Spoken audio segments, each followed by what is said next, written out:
Blue Economy Academy, prosper by water. And all courtesies duly extended to everyone joining us here. Now, this meeting, or this very day, I believe, marks a very important beginning with regards to what we're trying to do here at the Blue Economy Academy. And I'll be sharing my thoughts just to set the tone for this entire conversation, today being the takeoff, and we will have this every month. But I think it's imperative that I also share my thoughts about the Blue Economy Academy, which is the birther of this particular initiative. Now, I had the privilege of serving in the maritime sector for 3 years. I had the privilege of working as a special advisor to the immediate past DG of NIMASA. I was in charge of strategy and communication for those 3 years. And during those 3 years, it turned out that it would become an enlightenment of great significance for me, who had just been engrafted into the maritime sector. I had the privilege of helping the chief executive at the time to hash out what the concept of the blue economy would look like and how it would be pursued and how it would be prosecuted. And that also gave me the opportunity of serving in the expanded committee at the national level for the implementation of the blue economy. In fact, we're still articulating what the blue economy would be about. And as a strategic person, as I worked, I observed. And when my time was up and I returned to my original constituency here at the School of Eloquence, I became inspired by the prospect of what the sea could actually offer us, having had the privilege of a front row experience to serve. That is what gave birth to the establishment of the Blue Economy Academy.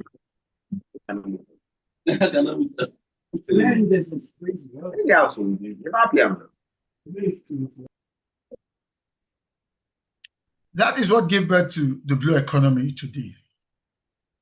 And we started last year to begin to bring together minds in the industry, practitioners in the industry, to not just get involved in core technical issues, but to address the major challenge that I saw, that I observed, that I learned, which in my view was what I would call ocean blindness. We have a coastline stretching 853 kilometers, as they say, from Badagry to Bakassi. But how many of us truly understand what it means? How many of us truly know what it affords us? So when we talk about ocean blindness, there is more to it, even at the highest possible level. How can we bring or mainstream this understanding, this awareness that we are truly an endowed nation based on our waters? How can we stop seeing the seas as something very complex, very far from us, when we are actually bothered by it? That is what the Blue Economy was set up to do, to mainstream enlightenment, education, awareness of our maritime status as a nation and how it affects every one of us, including policymakers. Oh yes, policymakers as well. There is sea blindness at that level too. Then the average citizen, do we truly understand these things? And so that is the origin of the blue economy. We didn't start the blue economy to just become another training center. We're driven by a sense of mission. We're not a university. We're not a regulator. We're not a maritime agency. We're just a lighthouse. We're just a lighthouse. We're not the steerers of the ocean. We're not the technical operators. We are just a lighthouse. We are what I would call a neutral convening space, a knowledge engine, a catalyst bridge. That's what we are. And our focus, as I mentioned earlier on, is to eliminate sea blindness. To be surrounded by water, yet not understand the ramifications economically, ecologically of those waters. That's what we are. Mainstreaming the ocean opportunities that are available, brokering, bringing people together to share their knowledge and to help rekindle that sense of awareness and to awaken us to see SEA, the possibilities that we have. And while also bringing these professionals, these experts in the field to equip, to educate, to empower non-core practitioners with the knowledge that they can use. At the Blue Economy Academy, we pride ourselves as championing that cause, not just knowledge, but knowledge that you can use. And what is our driving ethos? It is to see a Nigeria that prospers by water. We have the waters. Why aren't we prospering? Why is our fixation as a people so much on the oil that economists tell us is a wasting asset? Whereas we have the waters that is forever renewable.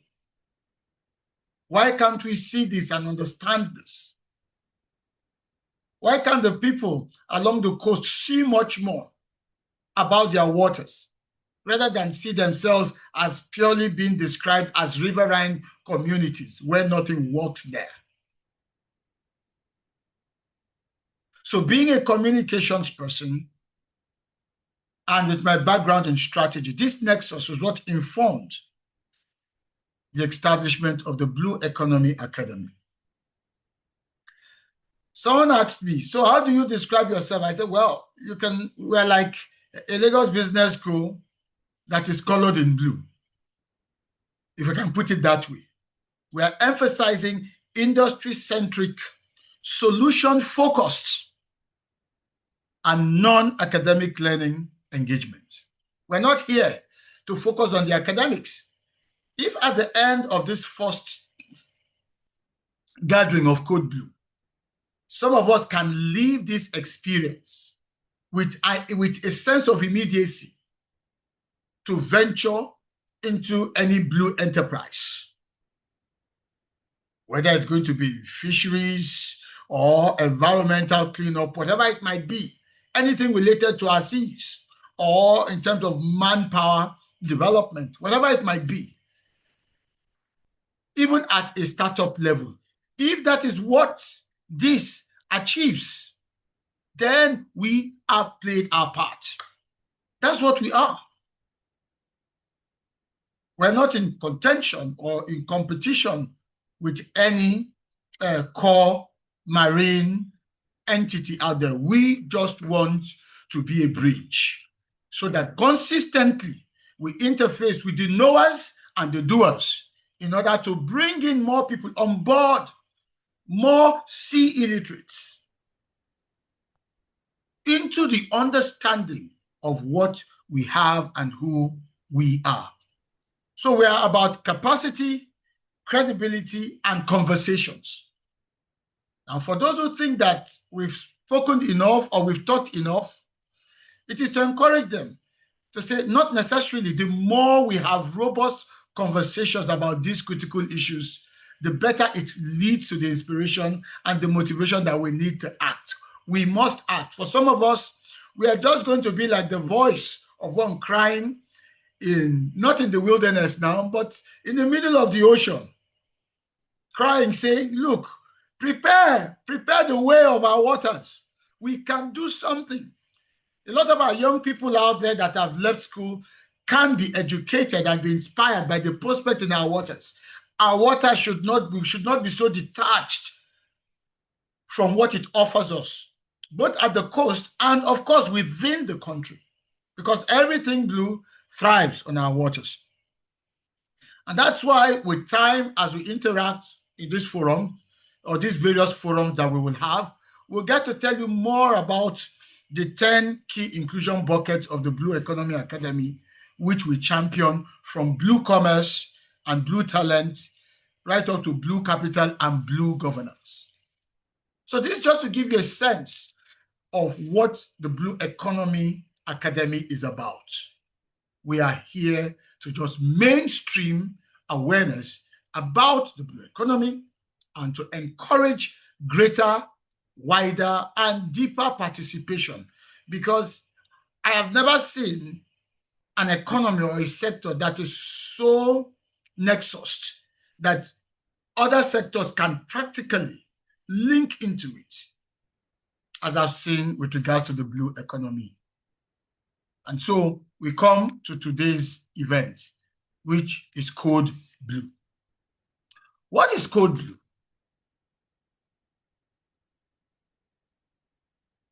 Code Blue, we know that in the medical profession, Code Blue is used to signal urgency, that something requires urgent attention. That's what we find in medicine.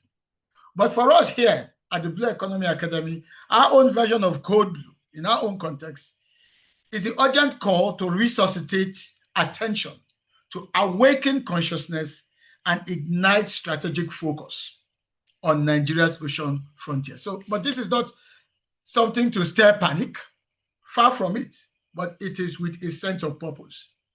I can see that Vivian is already here, so that's fine, and we'll get to hear from her. And each of these speakers will be talking to us with that sense of purpose, to understand what is at stake, what we need to know, because the blue economy is for all of us. The blue economy is for all of us. The man in Kano is affected by the blue economy, whether he likes it or not, as the man in Bayelsa. It's for all of us. So we must take keen interest in our waters, because there's so much to be done. There's so many opportunities out there. So each month, starting with this one, this platform will serve as a pulse checker for the blue economy and the marine sector. Serve as an early warning system, a development dashboard, and a coordinated space for insight exchange. So we're here to exchange insight, and we will hear from our presenters, and at the end of the day, we'll also have everybody weigh in, as many as would have questions. You're going to hear from veterans. It doesn't get any more veteran than having Mr. Temiso Omasheye here, the former DG of NIMASA, who himself has been in the shipping business and still is in it. We'll hear from people like him. Vivian Azubike, who is the DG of the Chamber of Shipping, will also share with us. We'll hear from her. And then we'll also hear from someone representing the Ministry of Marine and the Blue Economy. So it will be a time for us to ask questions as we continue to engage people in government, industry, academia, civil society, and of course, coastal communities. So without taking too much of your time, ladies and gentlemen, I want to thank you for joining us for this maiden episode. And let's get into the business of unlocking from blueprint to reality. Nigeria now has a 10-year policy. Most times, when we hear policies, we now have a 10-year policy on marine and the blue economy. We tend to feel it is higher out there and up there. It doesn't concern us. It doesn't affect us. What the Blue Economy Academy is trying to do and is committed to doing is to make it an object of our collective concern because it affects us. When you pay more for what you purchase, 80% of which, by the way, we import, it is the blue economy affecting you. Whether it's that dress, is that shoe, is that clothes, or that food item. So it affects all of us, from right up to matters like security. There's an entire stretch of issues. Today is not a day to go into all of that. We just want to start this journey, and every month we shall unpack the issues as they arise, and every month we shall explore the various ramifications and the various dimensions to this. The sea affects all of us. The sea affects all of us, whether we are a coastal nation or a landlocked nation. But we are a coastal nation. It affects all of us the more. So at this point, let me yield back to the moderator, Mr. Ismail Animo, to introduce our presenters, and thereafter our conversations can continue. So once again, welcome everyone. I'm looking forward to us having a very robust and engaging and productive takeoff to this series as we move on from here. I will be back towards the end to give a final charge and some closing remarks as per how we move this forward. Thank you once again, Mr. Ismail. Back to you.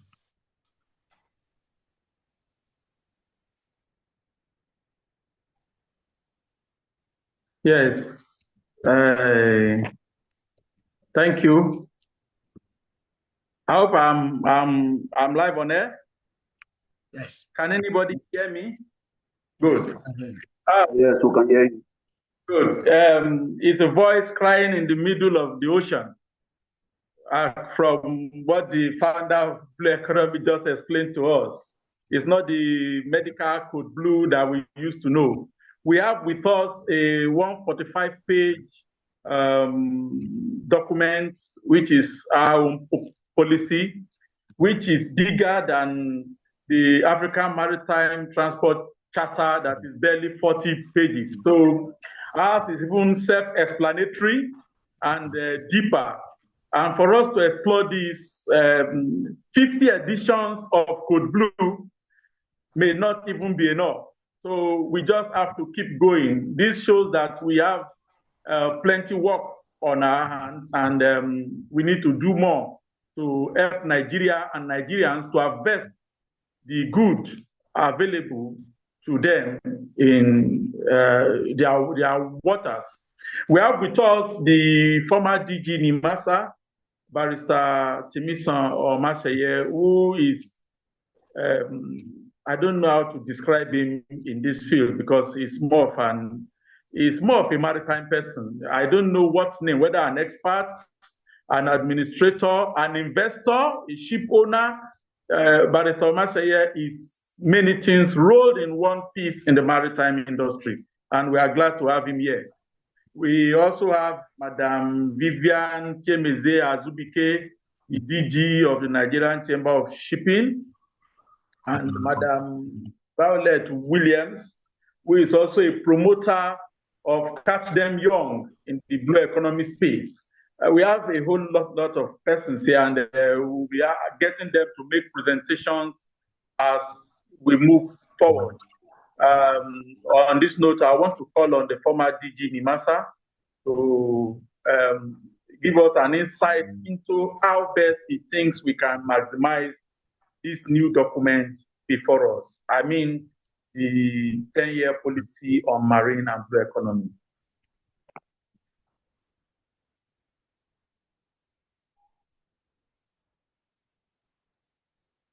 Oh, good morning, everybody. And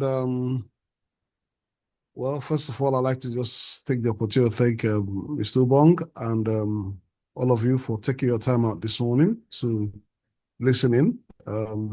Naturally, I always take an interest in being involved in anything that has to do with the marine sector. But I must confess quite clearly that one is beginning to lose interest in the sector, in the sense that one is not getting the what I say, the motion. And there's a lot of movement, but a lot of not a lot of motion, but not a lot of movements within our sector, and it's very sad. And my take on this, quite simply, is that God gave us the first opportunity, which had to do with when oil was discovered in Nigeria.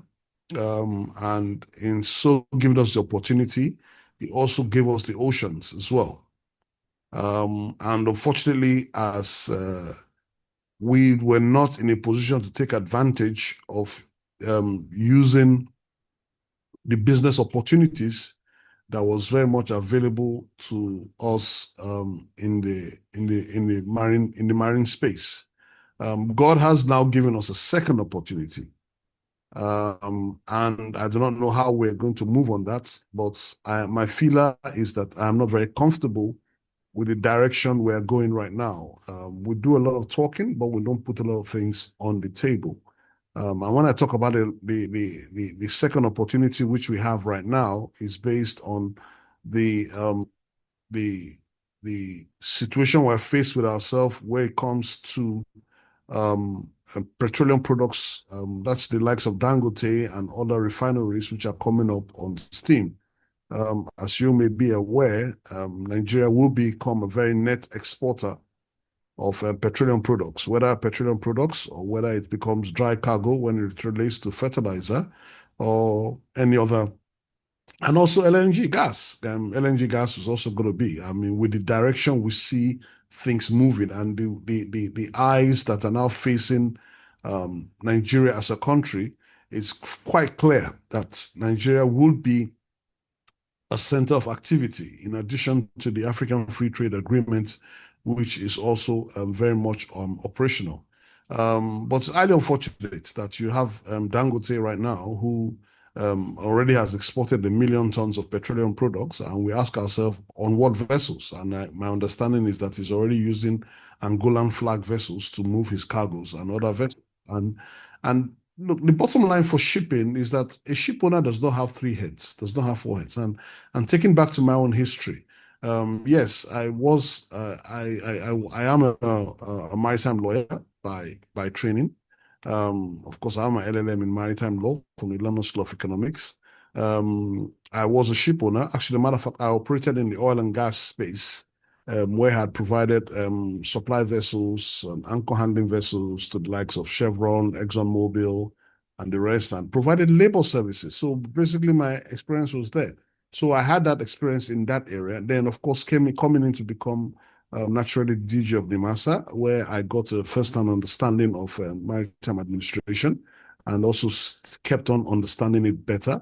And then when I even left, I'm basically bought 2 tankers. I mean, just to have a feel, trying to get a feel of the roles of what an administrator is going through and what a ship owner is going through. And I think the problem is that, unfortunately, the administrators, in my own take, sees the ship owner as an opposition rather than them seeing themselves as partners. And if you see what is happening in the aviation subsector, you will see what Festus Keyamo is doing with the subsector, where he's carrying along his stakeholders in whatever he's doing. And that is why you see some movement, no matter how slow it is, but there's some movement. But you do not get that because the maritime administrator and the marine and blue economy see the ship owners as enemies, as if they're in a tug of war, there's in a fight. And what the administrator fails to realize is that the income that he gets is from the same stakeholders who are the ship owners. You cannot put all your hope on foreigners to do your job for you. And right now we're getting to that situation. Dangote is a threat to the world, whether we like it or not, to the oil and gas sector. And we are not involved. I mean, I don't believe many of us are involved in it. I mean, I was at the Afrexim management meeting where Aliko is saying that in 40 months' time, he's the largest producer of fertilizer, and nobody's talking of dry cargoes. You know, what's happening about the dry cargo? How is he moving his fertilizer? I already know that he's moving seven times 30,000 tonner fertilizer every month. Who is taking this cargo? He's still selling FOB.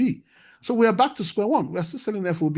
Now, going back to your marine and blue policy, I mean, sincerely speaking, I have not gone through it. I have not. I did see it when they were preparing it, when we were invited for a talk by the Nigerian Economic Summit Group. But it's not about a strategy. It's not about the policy. It's about the strategy. Each policy should have attached to it a strategy on how do we achieve what we want to go. You know, and then that sets it. And then based on that, you use it to set a KPI for the maritime administrator and the marine and blue economy.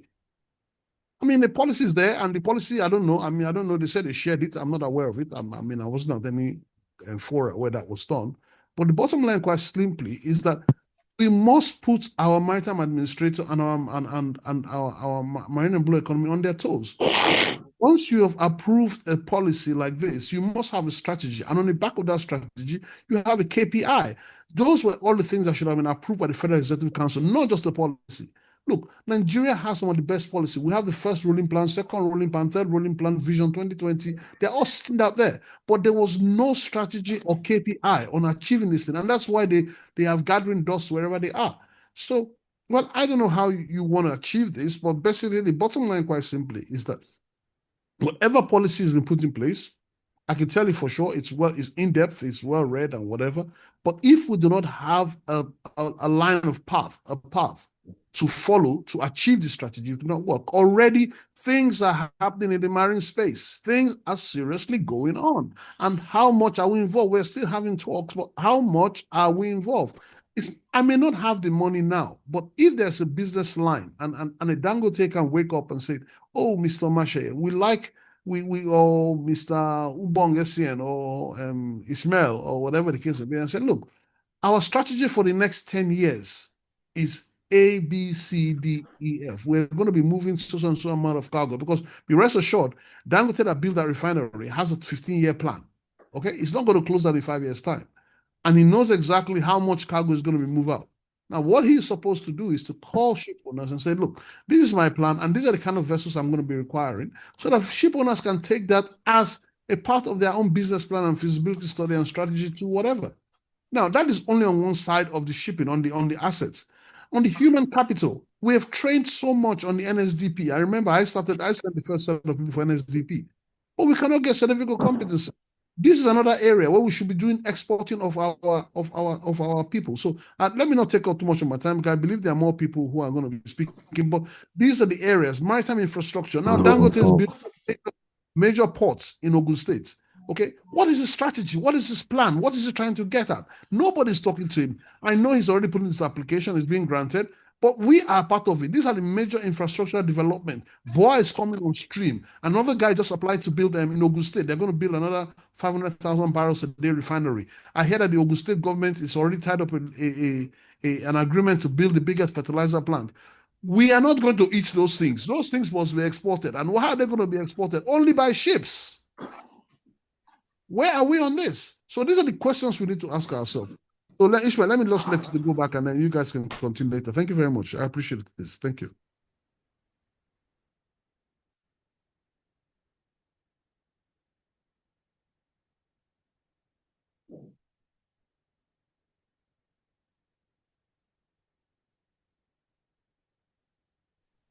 You're muted.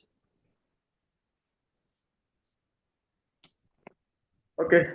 Am I up now? Thank you, Didi. Firstly, I want to quickly say some of us got copies of the Marine and Blue Economy Policy from the Blue Economy Academy. So I want to suggest that we all make our WhatsApp number available to the Academy so they can get soft copies of the 145-page document that can keep us more abreast about the document we shall be discussing from now to later dates in the future. I would like to call on Madam Chiemezi Azupike, the DG of the Nigerian Chamber of Shipping, to share her thoughts with us on these issues.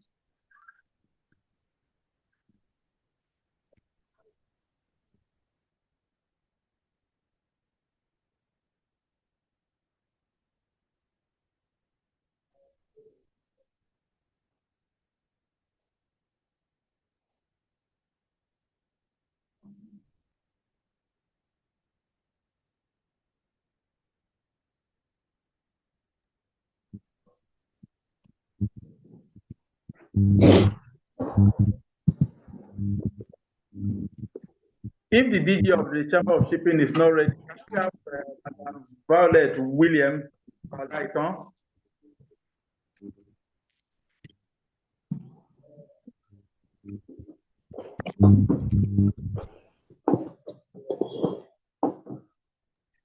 I think Vivian is trying to share her screen. Okay. Good morning. Please kindly confirm if you can see my screen. Yes, we can see your screen. We can see it. Okay, fantastic. Good morning, distinguished ladies and gentlemen. Let me first start by saying a special good morning to Uncle Tebisa Omasheye, and also to say a very big thank you to Mr. Ubong SCN for this beautiful initiative. I know Uncle Temisa is a very passionate maritime expert. I put it that way because he has tested the two sides of the divide. You know, he's been first he was a lawyer, now he's been an administrator, and now he's an operator. So there's no better authority in this room than he is, because he has all the experiences to speak authoritatively on this topic without even recourse to what the topic is all about, but to speak extensively about the industry. And we wouldn't have any cause than to believe and accept what he said, because our industry is quite peculiar and it's quite interesting also. I think one of the reasons why we still have the likes of him in the industry is because of the intricacies of the industry, what it comes with, you never can tell what comes up the next 36 months or 12 months or 6 months. I also want to give a very big special thanks and recognition to Mrs. Olaito Williams, who's also on this call. Please, if I do not recognize you, please forgive me. I'm just looking at the names that I'm used to. Again, thank you very much, Mr. Ubong, for giving the opportunity to speak at the maiden edition of this beautiful platform. I call it a platform because it's going to be an ongoing conversation. Uncle Teresa, please don't speak like this when people like us are here, so that we don't get discouraged. We've not even scratched the surface yet. So I just wanted to say how I felt, hearing you speak first. All right, so let's just go straight to the business of the morning. So yeah, we'll be speaking on blueprint to reality mainstreaming Nigeria's 10-year marine and blue economy policy for action, as I have was earlier introduced. My name is Vivian Chiemezi Azupike. I'm the Director General at the Nigerian Chamber of Shipping. I consider myself a maritime enthusiast, and I have a lot, that I'm learning from the industry. So I'll just go straight to what we have here. So yeah, the policy, what's the policy about? It's just to leverage on Nigerian submarine resources for economic growth, job creation, environmental protection. Oh, I'm sorry, I think I lost my slide. I don't know what I pressed, but I didn't do a good thing. I'm sorry, just give me a minute, please. Okay. Oh, what happened? Sorry. I'm sorry, just give me a second, please. Let me just reshare. I don't know what I did, but I must have pressed the wrong button. Okay. Please let me know if you can see my screen, although I can't see it. I just want to be sure that I didn't take it off. Oh, you can. Oh, yes, please carry on. We can see your screen. All right. Can I stop sharing and reshare, please? Okay. Thank you. Thank you.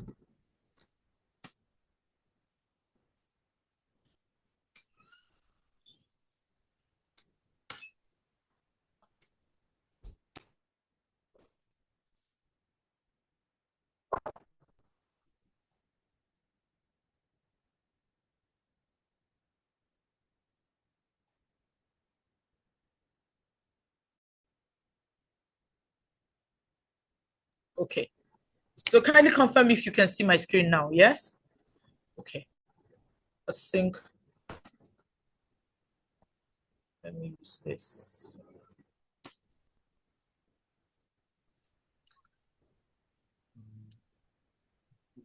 Okay, we have it. Okay, all right. Thank you.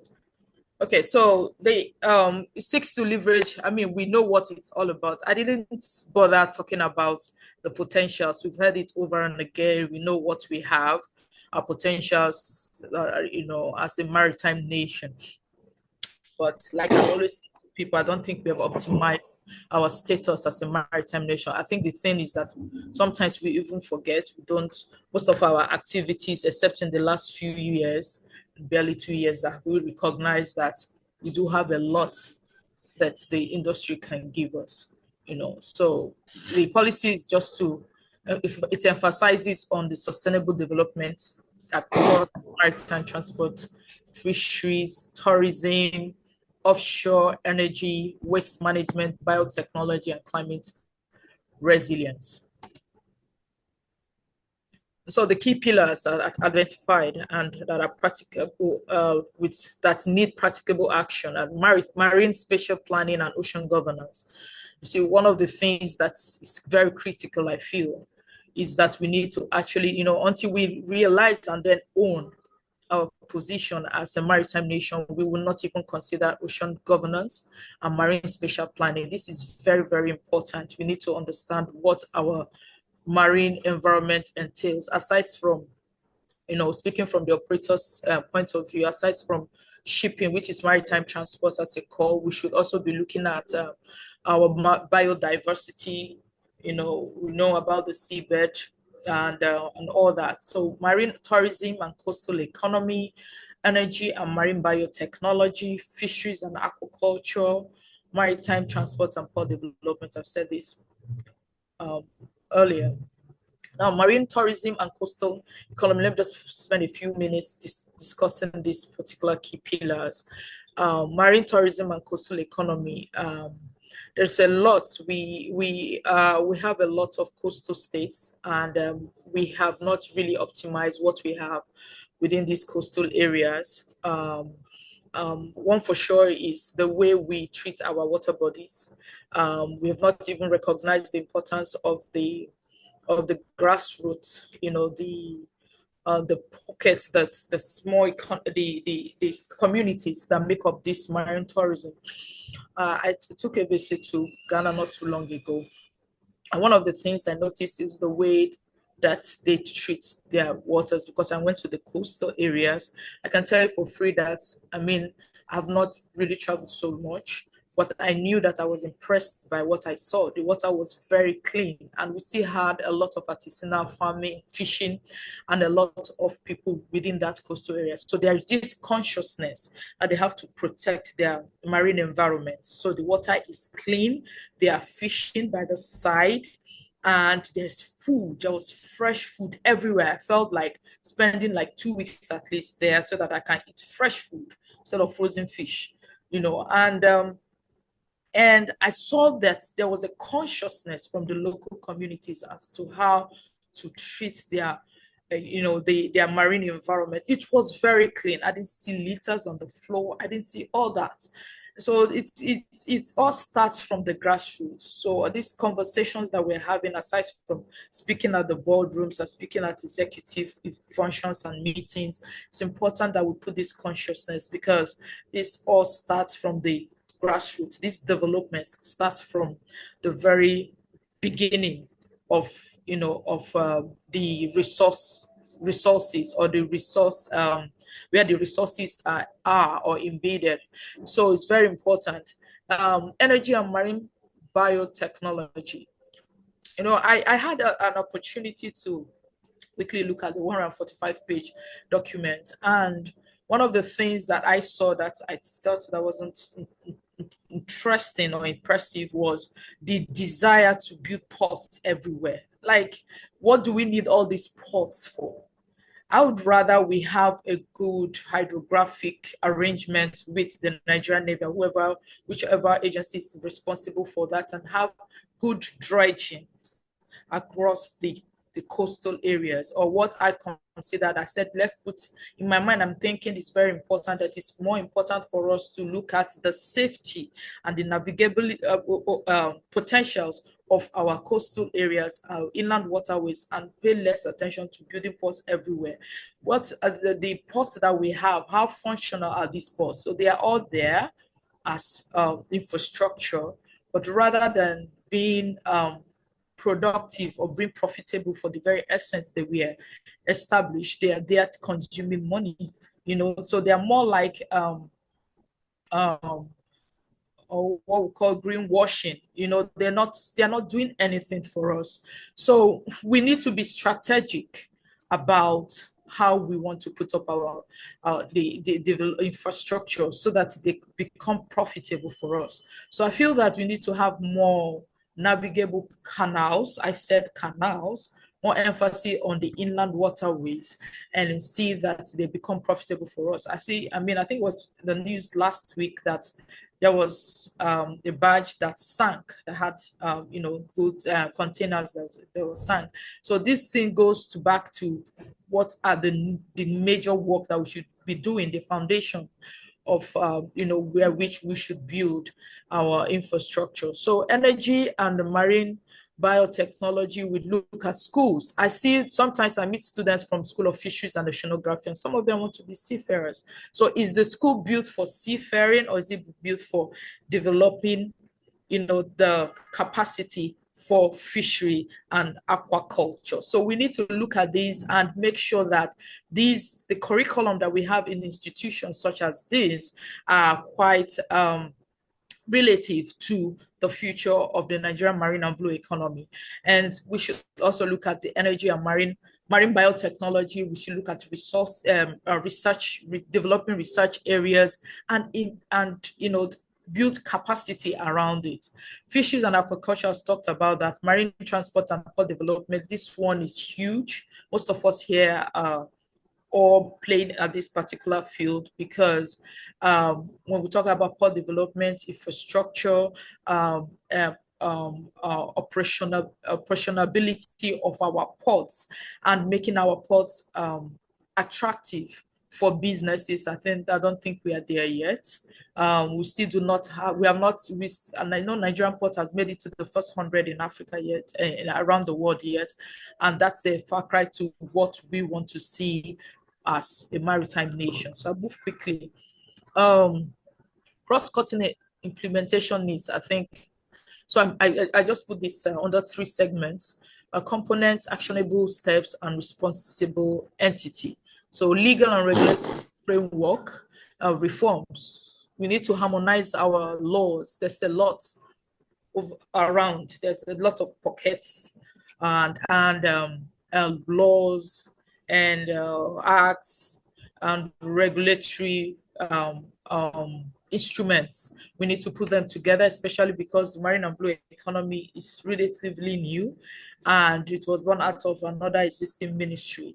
So aside from having 3 directorates under the Federal Marine and Blue Economy Ministry, I think we need to have more interactions with the other stakeholders that make up the ecosystem.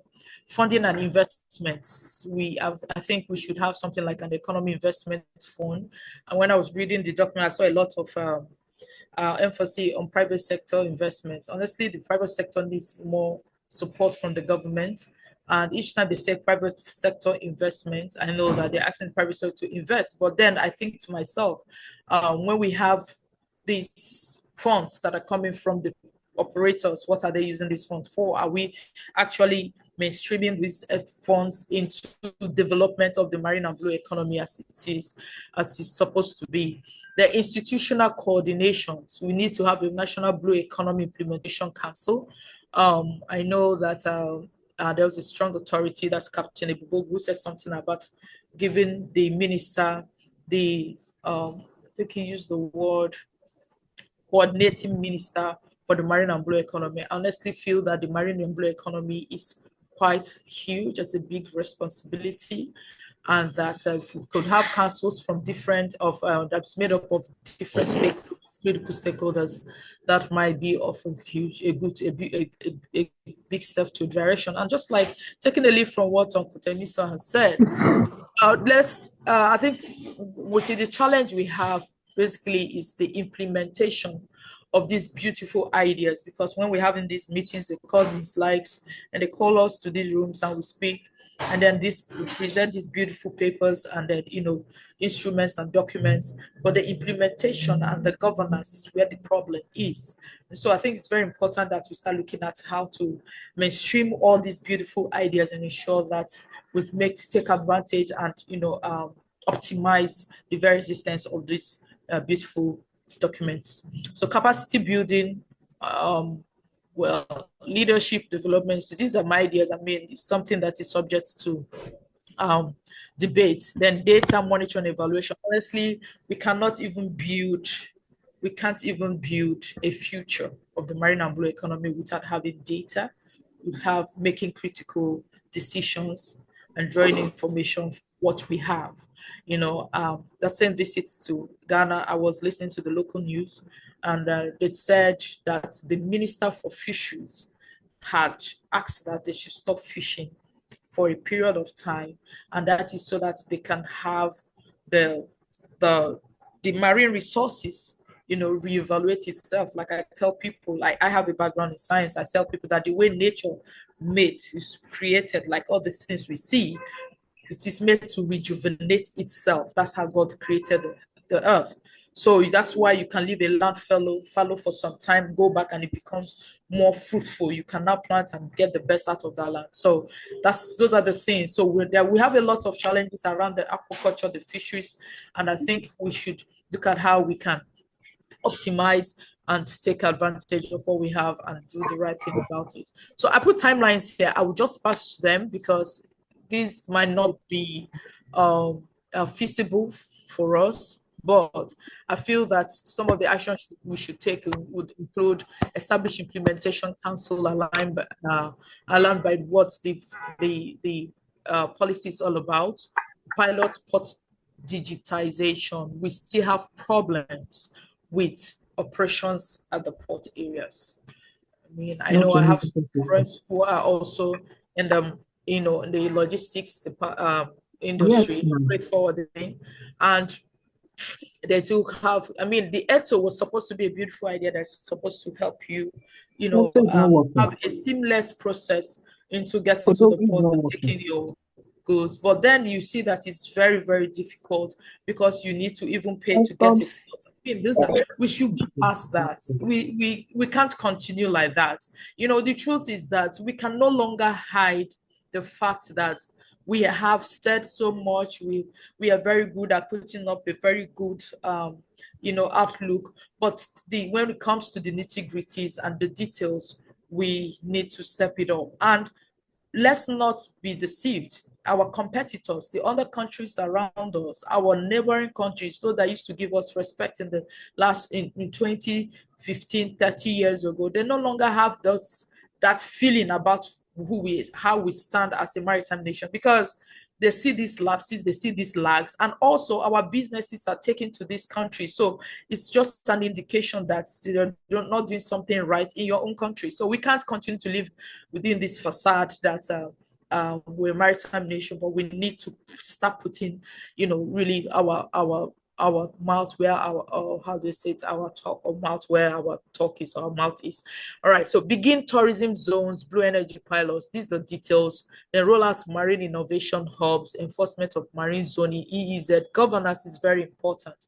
It helps us to take control. Okay, so we have opportunities for international collaborations. The IMO, I'm telling you, there are a lot of funding in, with these is international maritime organizations. Let me put it that way. When I mean organization, I'm not talking about just IMO. We have the World Maritime University, UNDP, Global Economic Forum, USAID, EU Blue Growth Fund, Lloyd's Register Foundations. They are all there. They are happy to partner with us, but we need to come up with things that are realistic. They need to see things that, they need to see blueprints that they can invest in. They need to see our playbook. They need to be sure that we are ready, to receive this funding and to implement what we present to them. So what are the risks that we see? We have risk and mitigation. We have interagency duplication. That happens a lot. I was in a meeting yesterday. I think it was hosted by Foundation Chambers, and they were talking about taxation. Everybody wants to draw from the maritime industry. That's what I see. There's this tax, there's this levy, there's this, that. And while we're in that meeting, with some of the questions I asked, I know that they tried to answer them, but I wasn't convinced. But sorry, I wasn't convinced, but I was what I was thinking was, how do we implement this? What are these monies for? We are not building capacity around the shipping industry. We are not building capacity. We are not building capacity. Temi said something that is quite profound. But then I'd like to play the devil's advocate here.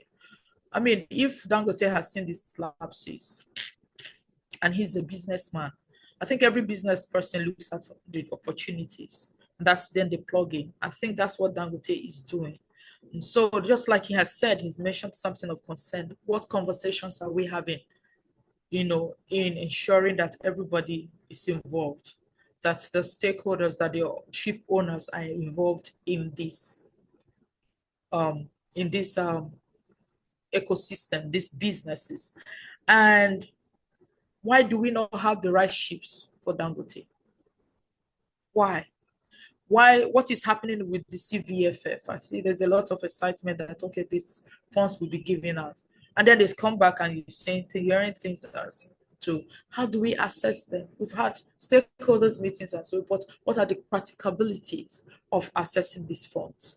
Can we pull ourselves together and say, okay, Dangote needs this classification of these kinds of vessels, instead of me thinking, A, let me get this vessel, B, let me get this vessel. Can we all come together and give Dangote, even if it's 4-6 vessels of his own, specifications, so that we can do business and then pull funds together and see how we can manage that pool?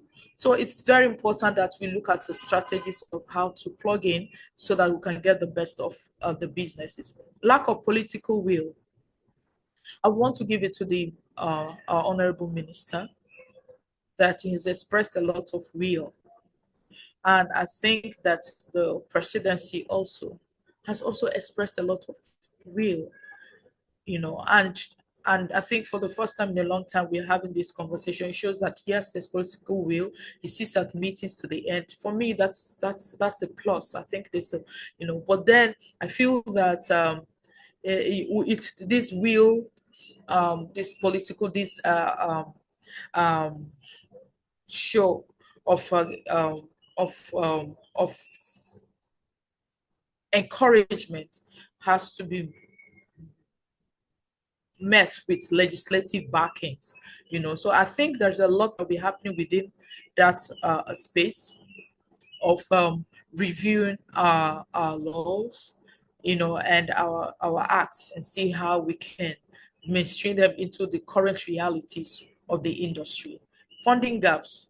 Well, we still have a lot within the PPP and non-diaspora borrowing and donor grants. These are very important. Okay, so in conclusion, Nigeria's marine and blue economy policy is a strong foundational document. Yes.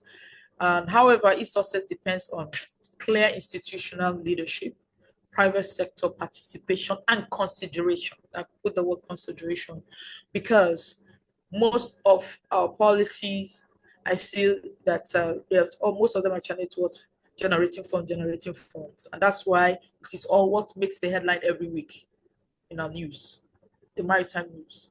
Or custom has made this much, or MP has made this much, Shippers Council has made this much. Those are good. But when you make this money, you need to mainstream it into the industry for development, capacity building, and for building the industry larger, to make it bigger and larger, to put it where you want to be. There's a lot that's happening in the industry, a lot. And at the IMO, they're still churning out a lot and more, a lot of policies. And I see the efforts, but then we need to be deliberate about what we want to get out of it.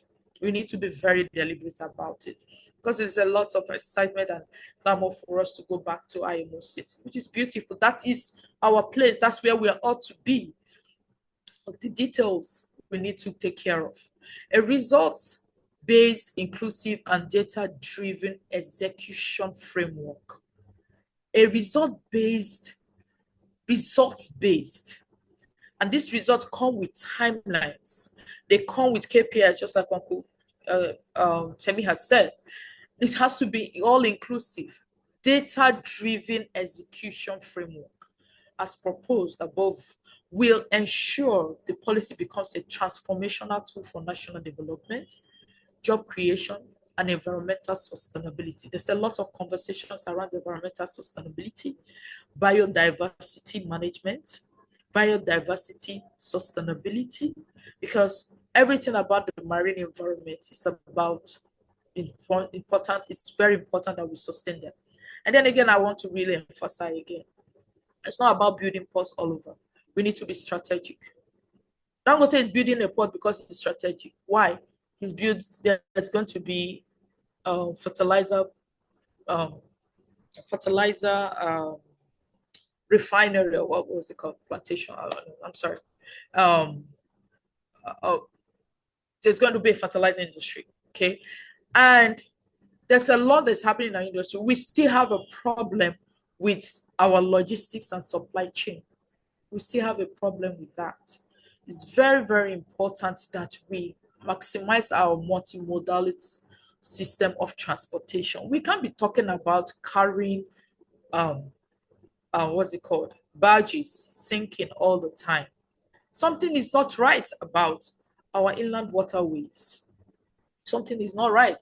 We still have a problem with our administration, our flag states, our port states. These are the things that they look at IMO, the functionality of your port states and the flag states especially. We get a report, so the Chamber of Shipping is a member of the International Chamber of Shipping. Every year, they share these reports, and we've sent it to NIMASA so that you can see that this is our status as a maritime nation, how we're doing with our flag states and our port states. These are indices. Data is what these people see. Data is not what we say. It's not the news. They're seeing data. They have them. And they want to see these things come from us also. Very, very important. So we need to look at that. Our ship registry, we need to look at it. Our certificates, our seafarers are still, we have the highest, one of the highest numbers within the region, Africa. But we have the smallest number when it comes to actual placements everywhere in the world. And there's a lot of deliberate efforts from Ghana, in Kenya, to make sure that their seafarers are on vessels. What are we doing about it? What partnership are we doing or having? If someone comes with a beautiful idea now and says, okay, let's do this together, what comes to the mind is somebody's taking it from us. Mr. Essien, said something about, when we're having this conversation, don't think we are taking it. It's not about it. The thing is that while we have such conversations and have such, playbooks being presented at different forums, is because there are gaps. By the time we start fixing these gaps, there won't be need for all this anymore. So it's very important that we look at the critical laps that we have. These things are things that we need to feel. Our seafarers, I feel sorry for most of them. Honestly, I've made personal efforts, some of them. And when I had a conversation, I wanted to speak. Let me just put it out here. Sometime last year, I had a conversation. I was speaking with an institution, one of the biggest ship management companies in the world. What they told me straight up was that COC is not accepted. And they asked me to go get data from NIMASA. Let me just put it here. But when I saw how big that was going to be, I just stayed back. I'm sorry, because it's a lot. So when we have these conversations, it's very important that we take notes and say, okay, you have this information, you're dealing with this. Can you come, let's talk about it. I don't want to, it has to be, those are the kind of conversations that we need to be having. It takes one person to take a step that will profit the whole nation. It takes one person who is passionate, who is interested to say, I'm having these conversations. I might not have the capacity, but I have the opportunity. It might not be that you have the capacity, but you have the opportunity and somebody put an interest. So you should be able to plug it in and say, oh, I will be happy to speak with, oh, would you be happy to do this with your administration? Yes, I will speak to them. I mean, I know they will listen to me. I'm sorry to say, but then from the private sector, that's not what we get all the time. We don't get that all the time.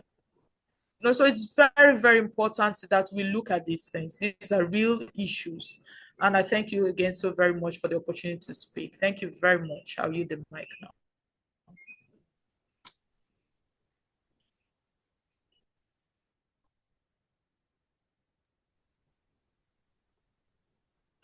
Hello, can you hear me? Yeah, you can stop you can stop sharing your slide. Thank you. Okay.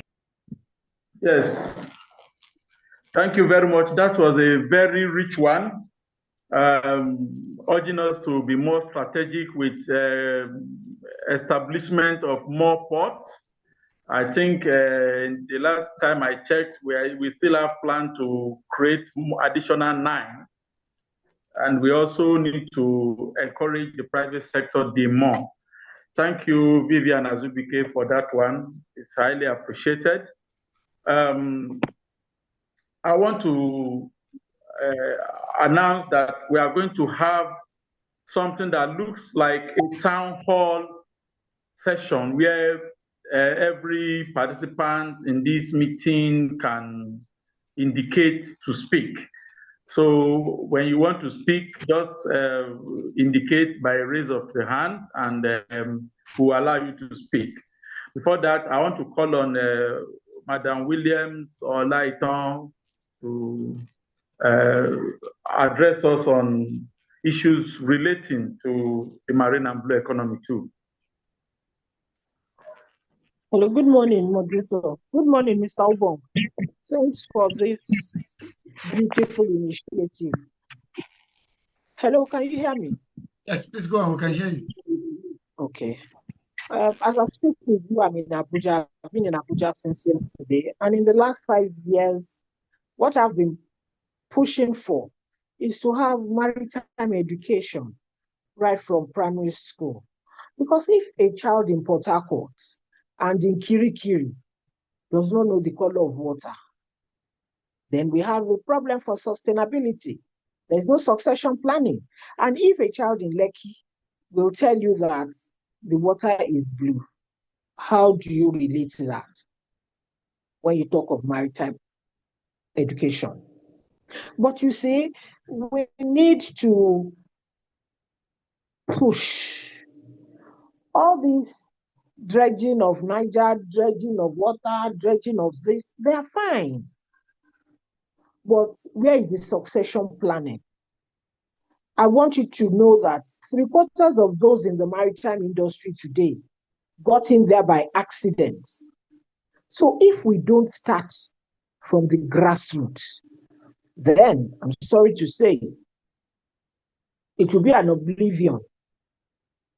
The waters will be there. The international community will still be dominating us. And that is neocolonialism. The blueprint of the ministry, I was there and I raised my hand. What I said was, the global village is looking at 2030 blue economy, but the 65% of the unemployed youth is not what we're seeing. It's not in the urban area.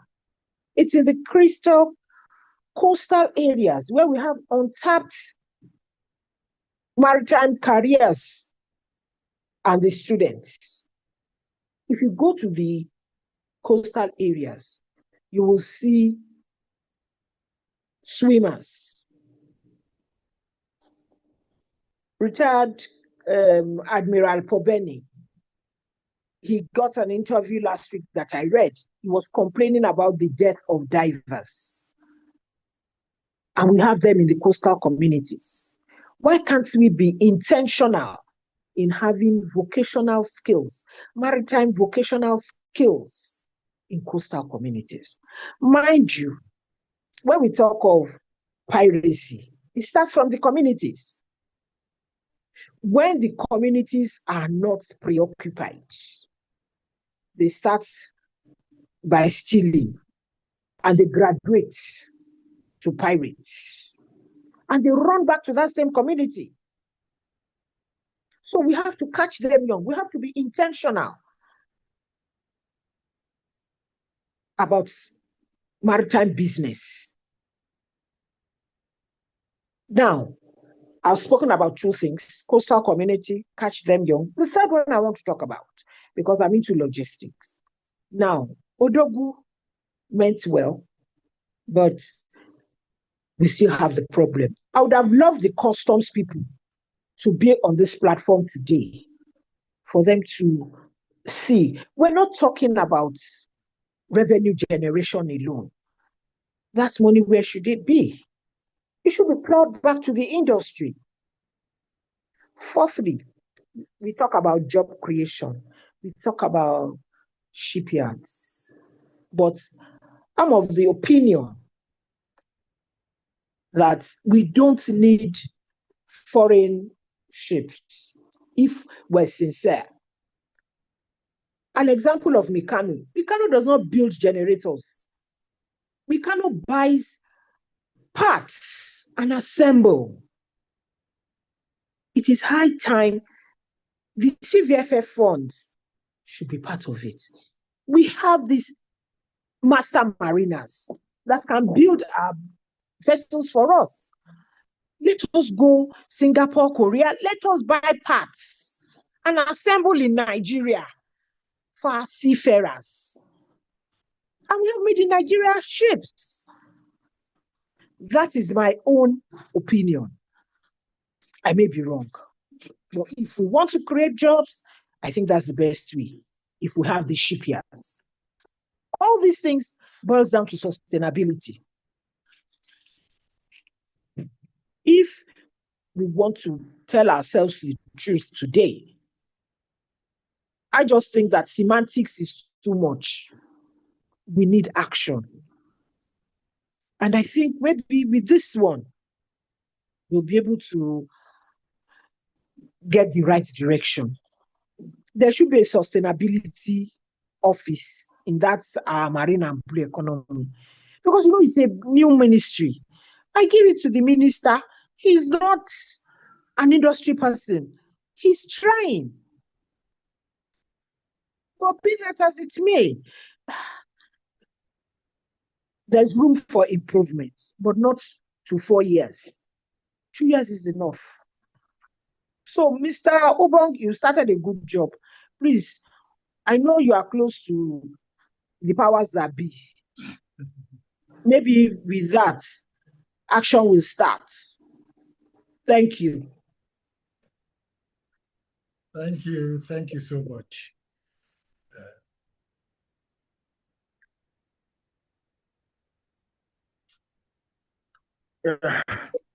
Thank you very much.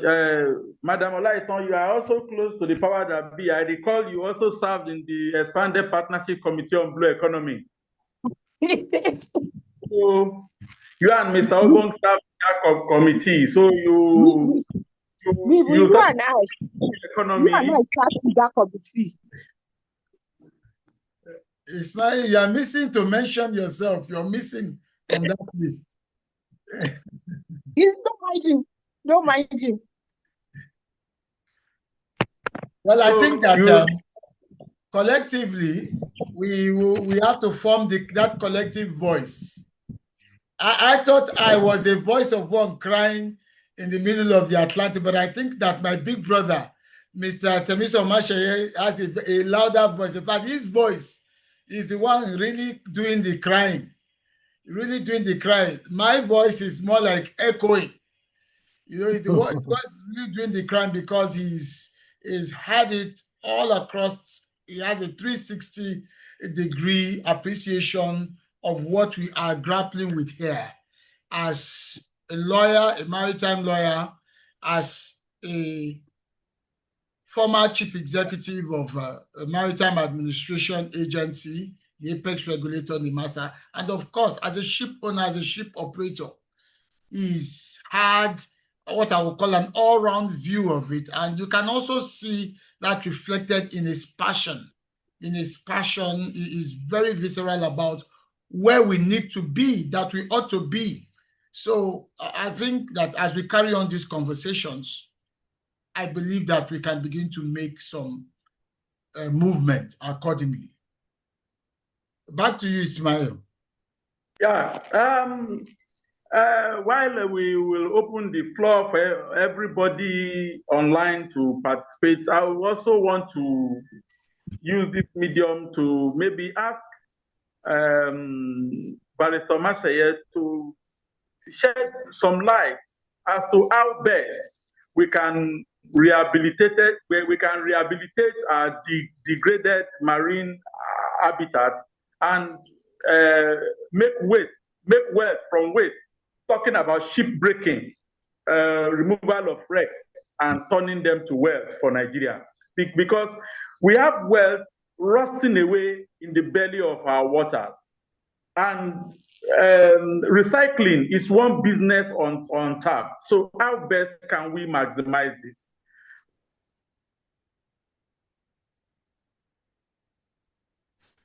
Well, thank you very much for that. Interestingly enough, I was very much involved in the ship recycling organization. You know, they used to have their meetings. I think there was one in Singapore I was supposed to attend, which I didn't. I paid for, but they sent me all the documents. Now, the reason why I was very much interested in the ship recycling business then was that when we were in NIMASA, or when I was in NIMASA, we were trying to do what we call to provide the services of giving what we call green passports. Those who don't know what green passport is in the good old days, a lot of vessels were built with asbestos as insulation in the vessels. So we were trying to say, okay, we wanted to provide a service of where we're going to be able to remove the asbestos and whatever. Now, on the issue of ship recycling, I won't say, because you see, when you are looking at going to category C, you must be in a position to offer the world something. You must have something to offer. You're not just going there to say, I'm Nigeria, I'm the giant of Africa. All those days are past. You must be able to put something on the table. And why is Philippines so strong in the IMO? Because they provide seafarers. Why is India so strong? They provide seafarers. Why is Bangladesh even in category B? Because they are the major providers of ship recycling businesses. Same thing with India. So what has Nigeria got to offer? As I speak to you, I represent the largest cash for sale buyer of vessel scrap in Nigeria, in the world, in the world. Okay? Although I've never given them one vessel, but still, they are very interested in the Nigerian space. They are looking at scrap vessels to buy. But They are looking for vessels to move on its own steam. Now, these same gentlemen were planning to build a ship recycling facility at Equatorial Guinea. And they had making the investment because they knew that there was quite a bit of vessels available for recycling. And unfortunately, the demand by one of the ministers over corruption and whatever, and they just walked away. So the opportunity still remains. But even if I were to bring them, or they were to come to Nigeria, because let us tell ourselves some home truths, okay? Unfortunately, many of our people who are in administration and whatever do not see further than their noses. And the problem we have in Nigeria is an issue of personal interest. And when I mean personal interest, I mean people will think about what is my own personal gain rather than looking at the long-term gain of the country, which can also allow them to get whatever. If I were to bring in a ship recycling business now, where do I put it? How many communities are going to fight me if I can bring a ship recycling? Because I have to bank that vessel. I mean, we'll try to do it, of course. There are international conventions which provides how ship recycling is done. Now, as I speak to you, major recycling is going on in Nigeria by the Chinese. Who is regulating them? Let us not fool ourselves. Recycling is going on. I have situations where people's vessels have been commandeered without them even knowing. Before they know, they found it in a scrapping yard by Chinese in this country. These same Chinese have built, I'll even tell you my own story. My two vessels, which I own, my two tankers, which were under Admiralty arrest. Before I could say Jack Robinson, it was even an AGM in MPA. Say, Oga, I not see your vessel again. No. Do you know where I found it? They had cut the vessels in half. Personal experience. I was talking to even the Admiralty, it's not even aware that the vessel have been cut to pieces. And these people, they also put smelting, so that as they are cutting the vessel, they are smelting it, so that it's as if, oh God, it's as if you kill human being, you burn the body, you burn the bone, so nobody gonna say you kill the person self. It's happening in Nigeria. Who is regulating them? Look, I don't want to stand in the public domain and begin to be critical because when you point your finger, 4 finger points at you. So I'm very careful. But the bottom line is that we should not be where we are. We should not be where we are. Ship recycling is a big business. There are ship owners who are looking for, not everybody wants to take their vessel to Bangladesh. Look at all these cruise liners. They are being cut into pieces. Now, taking it further, tourism. What stops us from having a cruise liner that can cruise from here to Dakar and stops at Tema, stops at Abidjan, stops at Gambia, stops at whatever, and then you have those countries prepare whatever to welcome the people to go up and down. Even when it goes the other way, goes to Warri, goes to Calabar, goes to Port Harcourt, and you just get the communities at those ports to do something to receive them and build whatever. And then we all the way down to the Gulf of Guinea to Namibia or Walvis Bay and whatever the case may be. People are going to Florida to go to Bahamas and go to whatever. And we have a very rich culture. If you go out to our, what about fishing? What about what do you call this thing? Leisure fishing. We're some of the best areas. Look at the Chinese. Chinese are sweeping our fishery.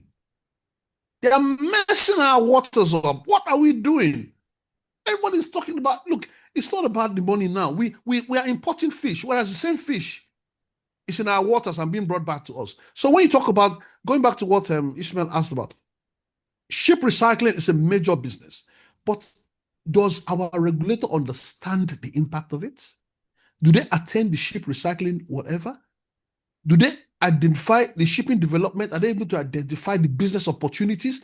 Just attending the conference alone will identify the business opportunity. It is then the issue of shipping promotion in IMASA to come and tell people that these are the opportunities, these are the regulatory requirements. We will assist you in getting a location. That is what government is supposed to do. Government is to support the private sector, not to leave us to fight our battles ourselves. It's not right. So I don't know whether I answered your question, Ishmael. Thank you very much.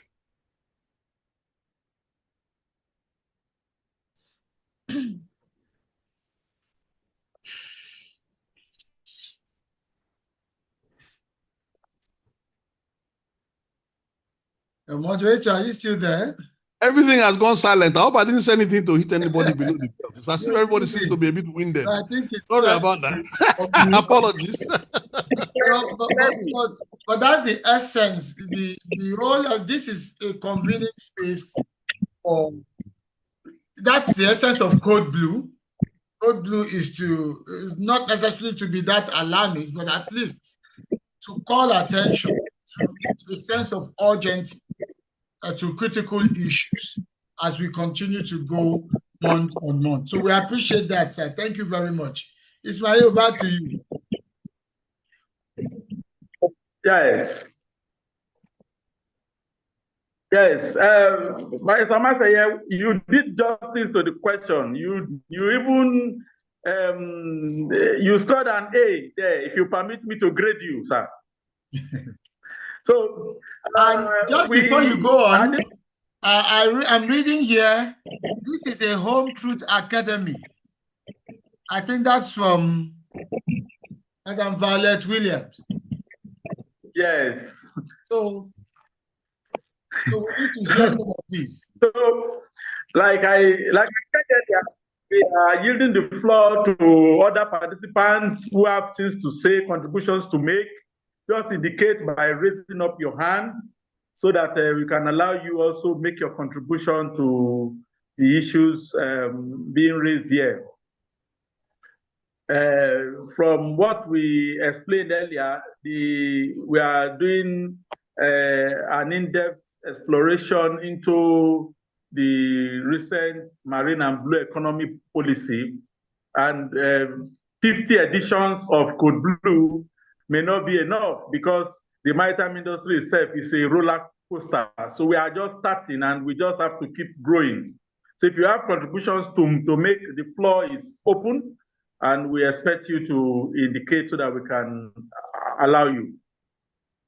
And please, once you're allowed, introduce yourself and where you're from. Then you can go ahead with that with your contribution. I think I can see two hands up. There's a Kayode and Atemora. So maybe Kayode should go first. Good morning, everyone. And, can we see your face, Mr. Kayode? Yeah. Sorry, can you see me? Oh, no, we can't see you yet. We're just seeing the dark screen. All right.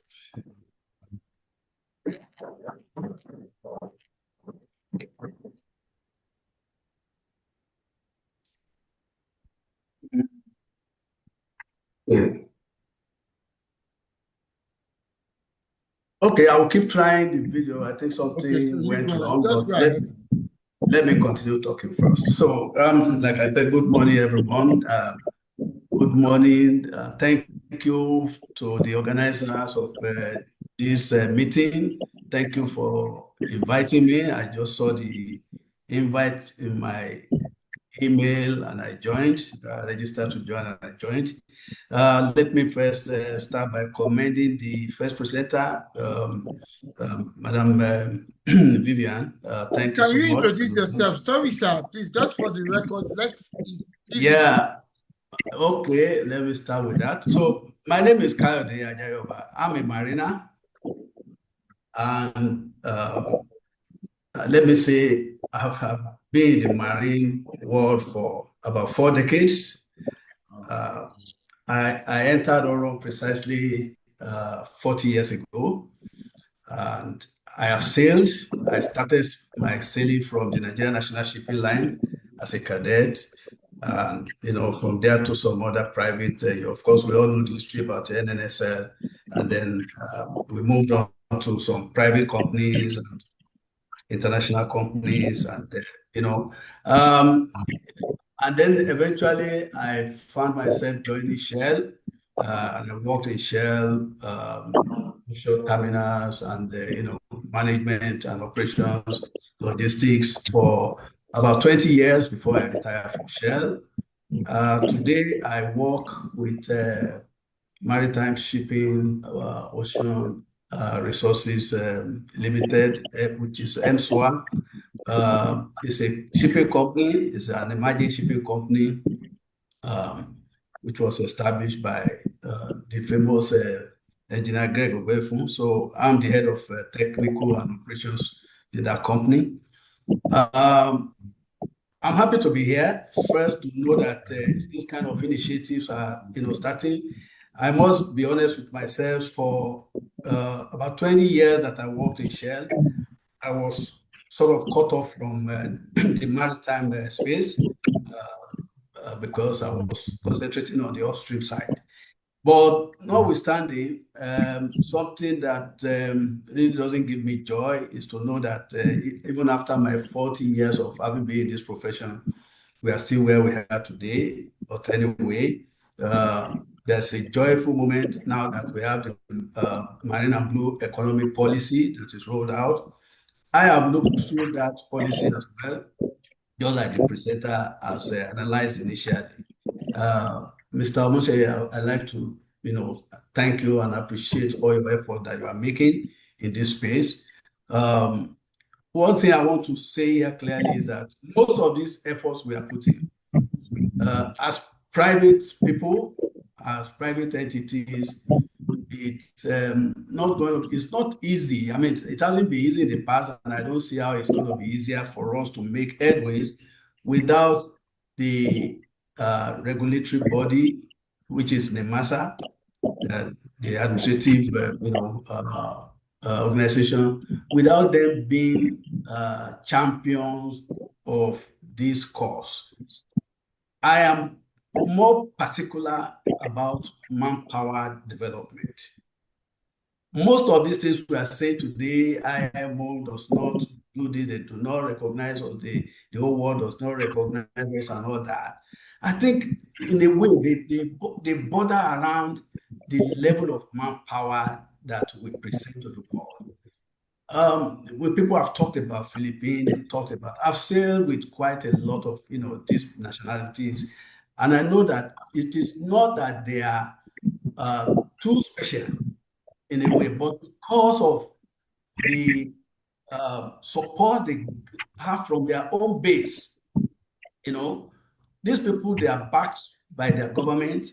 There are policies that support them, their training, their, competency development and all that. And of course, when things happen to any one of them anywhere in the world, their government is aware, they rise in their support and all that, because they have these big unions all over the places. So for us, I know that, because I've met quite a lot of people who went to school, from the master, they were sent outside to train, and all those younger ones. And when I discuss with them, it really, really saddens my heart that these people are in this situation. People enter into a profession and they have no future. I almost suffered the same fate because I know that after the collapse of National Line and everything, I now went to have to struggle to have my certification. And then thanks to Shell, who also, when I joined Shell, they now saw my level and they supported me to grow. They gave me a lot of training, exposure around the world, everywhere. So this thing we are talking about, it's not rocket science. It is just to, identify what are our priorities. Just like Mr. Moshe said the other time, it is not all about money.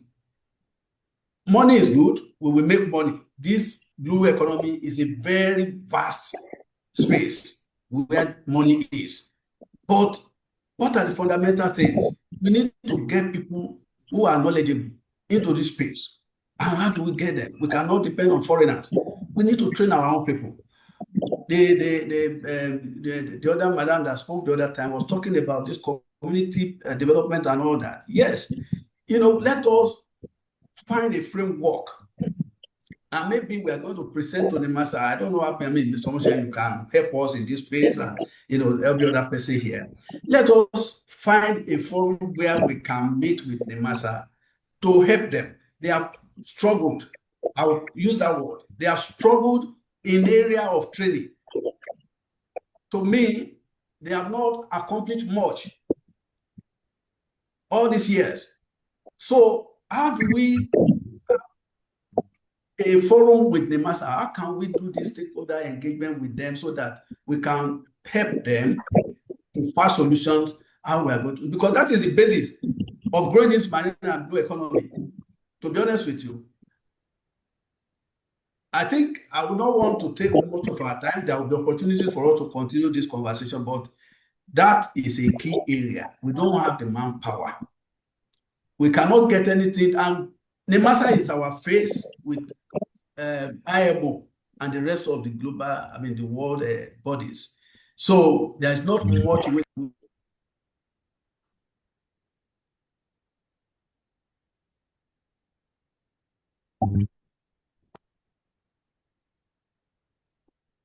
Oh, sorry. I thought that I was muted somehow. So, and that's all I have to say. Thank you so much for now. Yeah. Thank you very much. Thank you.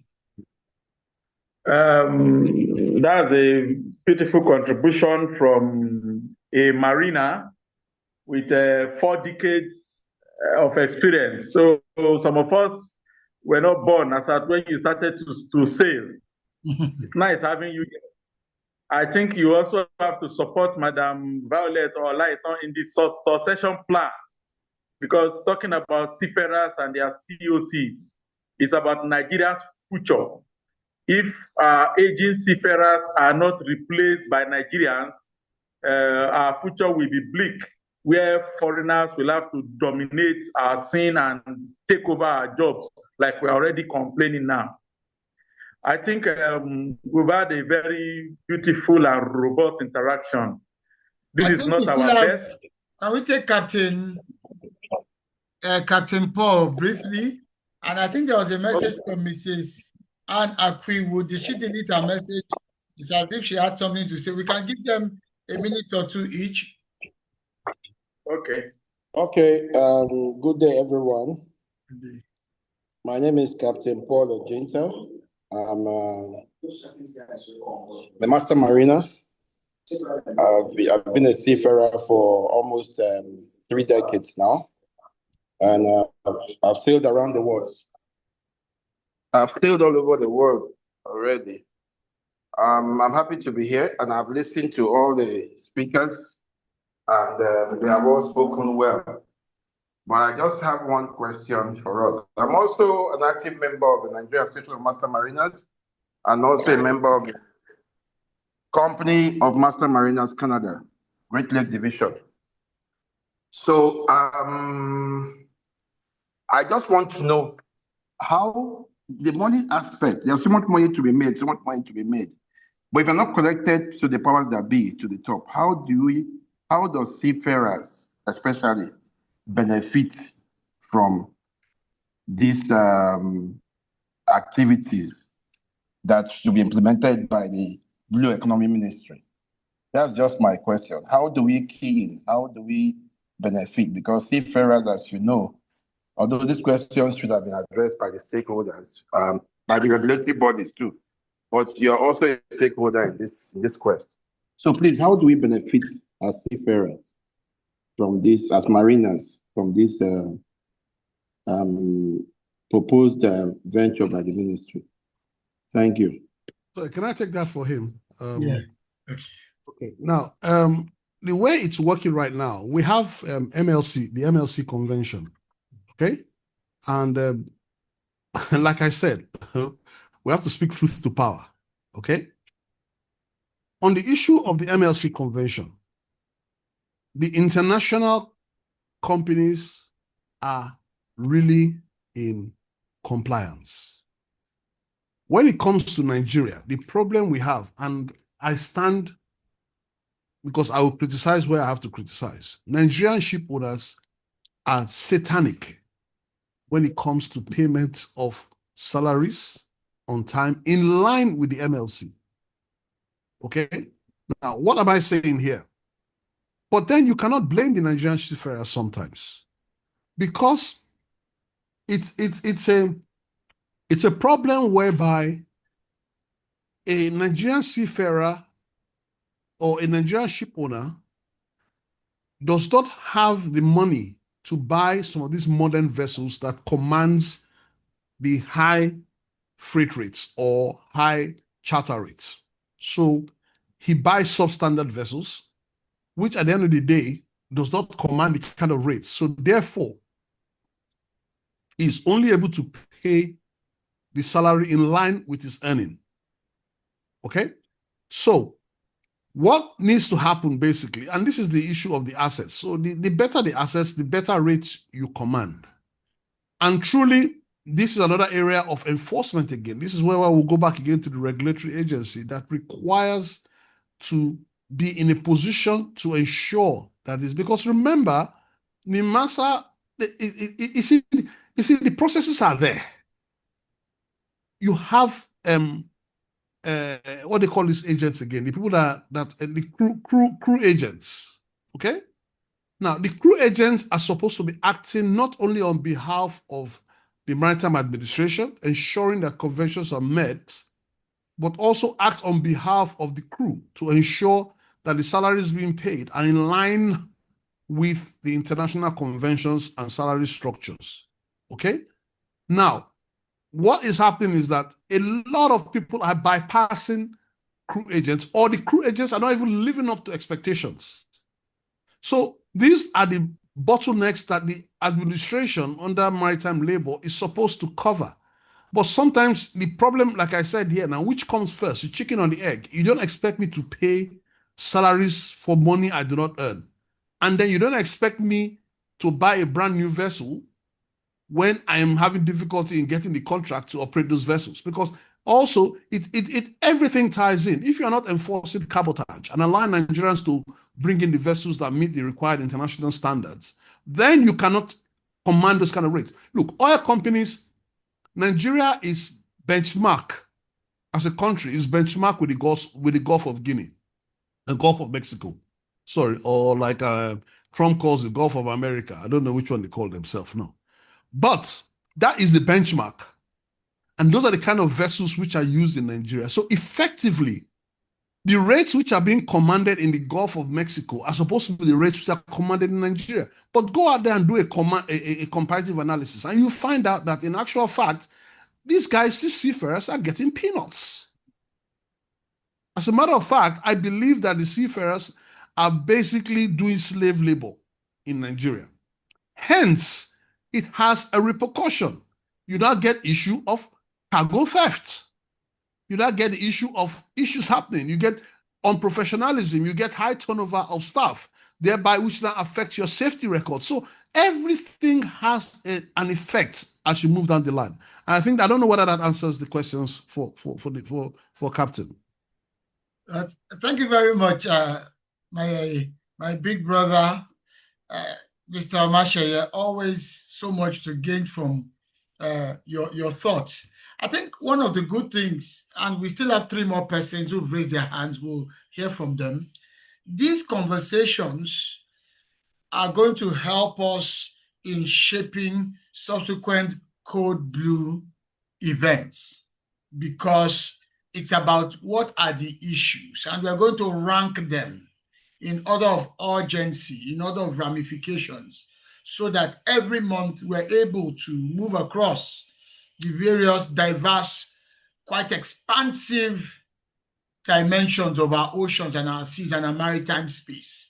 So we're going to do our best to get you all the answers to the questions. Captain, I hope that you got something from the response of Mr. Omasheye.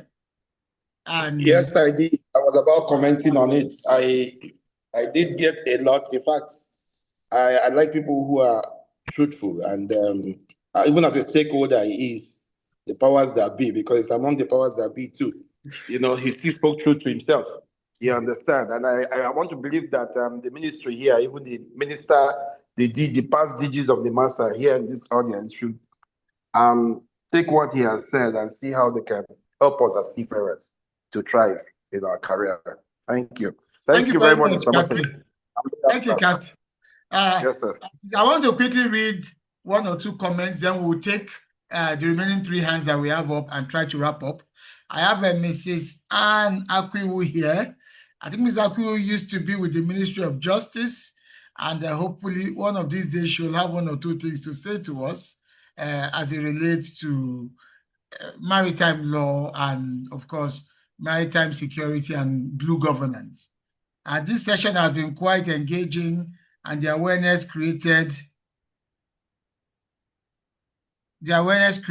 on lots of the unharnessed natural resources while they are untapped, while they are tapped by other nations, is quite blowing. Yes, it's true. Other nations are tapping theirs, and this is a wake-up call for all of us, as I keep saying, that the sea affects us all.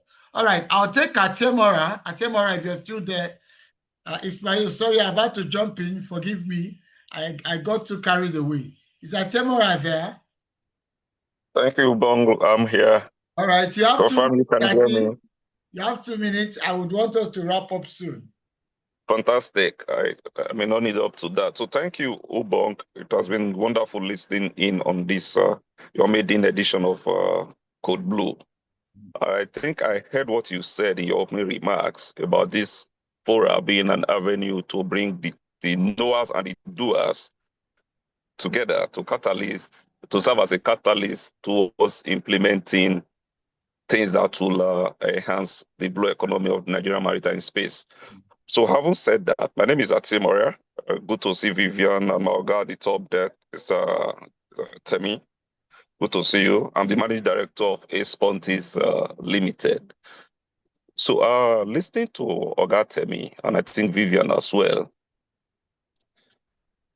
series of conferences we've always had is all about talking. So Ubong, I think what will help us, my suggestion is, what will help us is for this fora to be able to, especially you have to take the lead, identify key points that we should deliberate on, and not just deliberate on and leave it as we usually see in conferences, leave it at that talking stage, but come up with a plan to implement what we agree on. So for example, if our focus is on this 10-year maritime policy, maybe we can take time to review that policy individually, and at our next meeting, see one or two sections of that policy that we should focus on and begin to make necessary contacts, pull all the expertise, the information, the knowledge that we have to helping the industry as it were implement that policy. Like my chief mentor always used to say, the problem with Nigeria has not been the absence of policy. When I mean chief mentor, now I'm talking about Greg Ogbefun. He always used to tell me it's not the absence of policies, but it's the ability to implement those policies. So if this fora, with the hope of serving as a catalyst, if we can come up with a clear strategic way of implementing, of supporting the implementation of those policies, I think we can score ourselves high when we are reviewing the essence or the impact this Code Blue fora has made in the Nigerian maritime space. So thank you once again, Ubong, and happy to be here. Thank you very much, Ati, for that. I think it's noted. Ismail is our moderator and is also chair of our communique committee. So we're alongside Journal NG, and I know that is one key area that will help us hash out. So we can quickly take George Wilcox. 2 minutes, sir. Thank you very much, sir. Can you hear me? Yes, we can hear you. Okay. Good afternoon, sir. Good afternoon, everyone on this platform. This is my first experience the Code Blue. I can tell you that I've been learning a lot here. I'm Comrade George Wilcox, the chairman executive of Abade Toro. Mangal Community Development Initiative, a coastal community, indigenous coastal community organization. Our objective actually is to bring in the government to engage with the coastal community dwellers, mostly the youth in the Niger Delta. Before I will go further, I want to appreciate some fathers or personalities of great what in the maritime space that I came in contact with sometime back, even in Abuja and in Lagos. The likes of the former DG of Nemasa. I greet you, sir. Noah, sir. I really, whenever you speak, your word remains like a rock. I thank you for who you are, for standing on the side of truth and justice. And also, Mrs. Taiwo Williams, thereabout, Mrs. Olaiton Williams, I appreciate you so much for what you're doing in the maritime space on education, as the case may be for our children. So where I stand today, by the grace of God given to me, the 2 minutes that is given to me, is that I stumbled into the maritime space incidentally, but I would say it was divinely orchestrated, because my late dad was one time a naval personnel before he joined the merchant, became a merchant and naval officer. He worked with the then NNSL as a chief radio officer. So it happens that his son today finds himself in the maritime space from the civil society angle. By the grace of God, the then 2019 Global Maritime Security Conference gave me the opportunity to find myself sailing through the course of the maritime space in Nigeria, where we called for what is it called again? We were the very organization that called for a non-kinetic measures to mitigate sea piracy in the Niger Delta that is affecting the Gulf of Guinea. And today I must say that I think our pursuits as civil society organization or agents is paving way today. I think as a result, NIMASA will be going to Bayelsa State to complete their maritime skill acquisition and site somewhere in Bayelsa State. They started it some time back during the time of Mr. Patrick Akpobolokami, DG of NIMASA. So they are going back there as a result of our intervention to build a maritime skill acquisition center that will enable our youths to be gainfully skilled and empowered, possibly employed in whichever skills they deem fit. And that. All right, your 2 minutes are up. You have 10 seconds. Okay, thank you very much, sir. So I really want to appreciate this moment, and the 10 seconds is that we from the civil society space will be looking forward to partnership collaboration with industries, key industries in the maritime space and institutions in order to advance the cause for what we are here for. Thank you very much, sir. Thank you very much, Comrade George Wilcox, and I'm sure that that will happen as we continue to network across this platform. All right, I have two more persons. I have Oduku H.A. and I also have Muritala Mustafa. Please, can you both make it 2 minutes stop each? Let's start with Oduku H.A. Okay. I'm very excited. Good afternoon, everyone. I'm very excited being in this platform. My name is Oduku H.A. and I am a student, a master's student, a research master's student with Center for Marine Pollution Studies, University of Port Harcourt. My interest here has hovered around starting the program and wondering our place as researchers in the marine, in the marine and blue economy. And then having an opportunity like this, I would love to ask a question and then make my contribution therein. And my question, can you hear me? Go on quickly. Go on. Okay. So my question in regard to this we've done today is, how can Nigeria's bioeconomy policy framework better integrate institutions like the Center for Marine Pollution Studies to ensure research-driven marine governance, local manpower development, and inclusive community-based sustainability. One of our speakers talked about data-driven, and I'm wondering where else can we get data if not from institutions. And so far, I've gone through a lot of activities or works of the Blue Economy Ministry, and I'm wondering where we as students, why am I studying what I'm studying? Where is our role? Are we really important in this Blue Economy policy framework? And then, in my own contribution, I would say there is need for us to institutionalize and go into partnership with such institutes like SEMPOS. And then talking about manpower succession, one of our speakers also talked about manpower succession. Of course, like I heard one of our speakers talking about having been here for about 40 years, 40 years thereabout.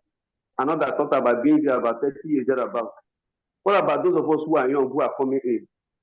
Where is the place for us? Where is the rope that they have kept for us? Where is the ladder they have kept for us? So how do we integrate all of these and see that upcoming researchers see more reason why they should be interested and do research around that? And exactly, those of us who are around these institutions and closer who are also closer to the community. So somebody also talked about community inclusion. What effort are we really making to take this thing down to the local settings who are close to rivers and not those who are, sorry to put it this way, who are in environments where they don't even see the water, but they are making the policy. So I think all of these things should be considered while we go on with Blue Code. Thank you so much. Thank you very much. That's quite a long list of questions. I don't know who is going to answer. I don't know whether we'll default back to my Egbon, my big brother, and I would also call him, he's the father of the industry as well. He's senator to address. I don't know if Vivian would want to say one or two things. And of course, Ismail Animo, even though Ismail has been our moderator, he definitely is in a unique position to provide some responses. But let me take the last question and then we can quickly tidy up on everything once and for all in order to bring Code Blue to its close. So I want to hear, are we still having Mr. Muritala Mustafa? Is it a question you have?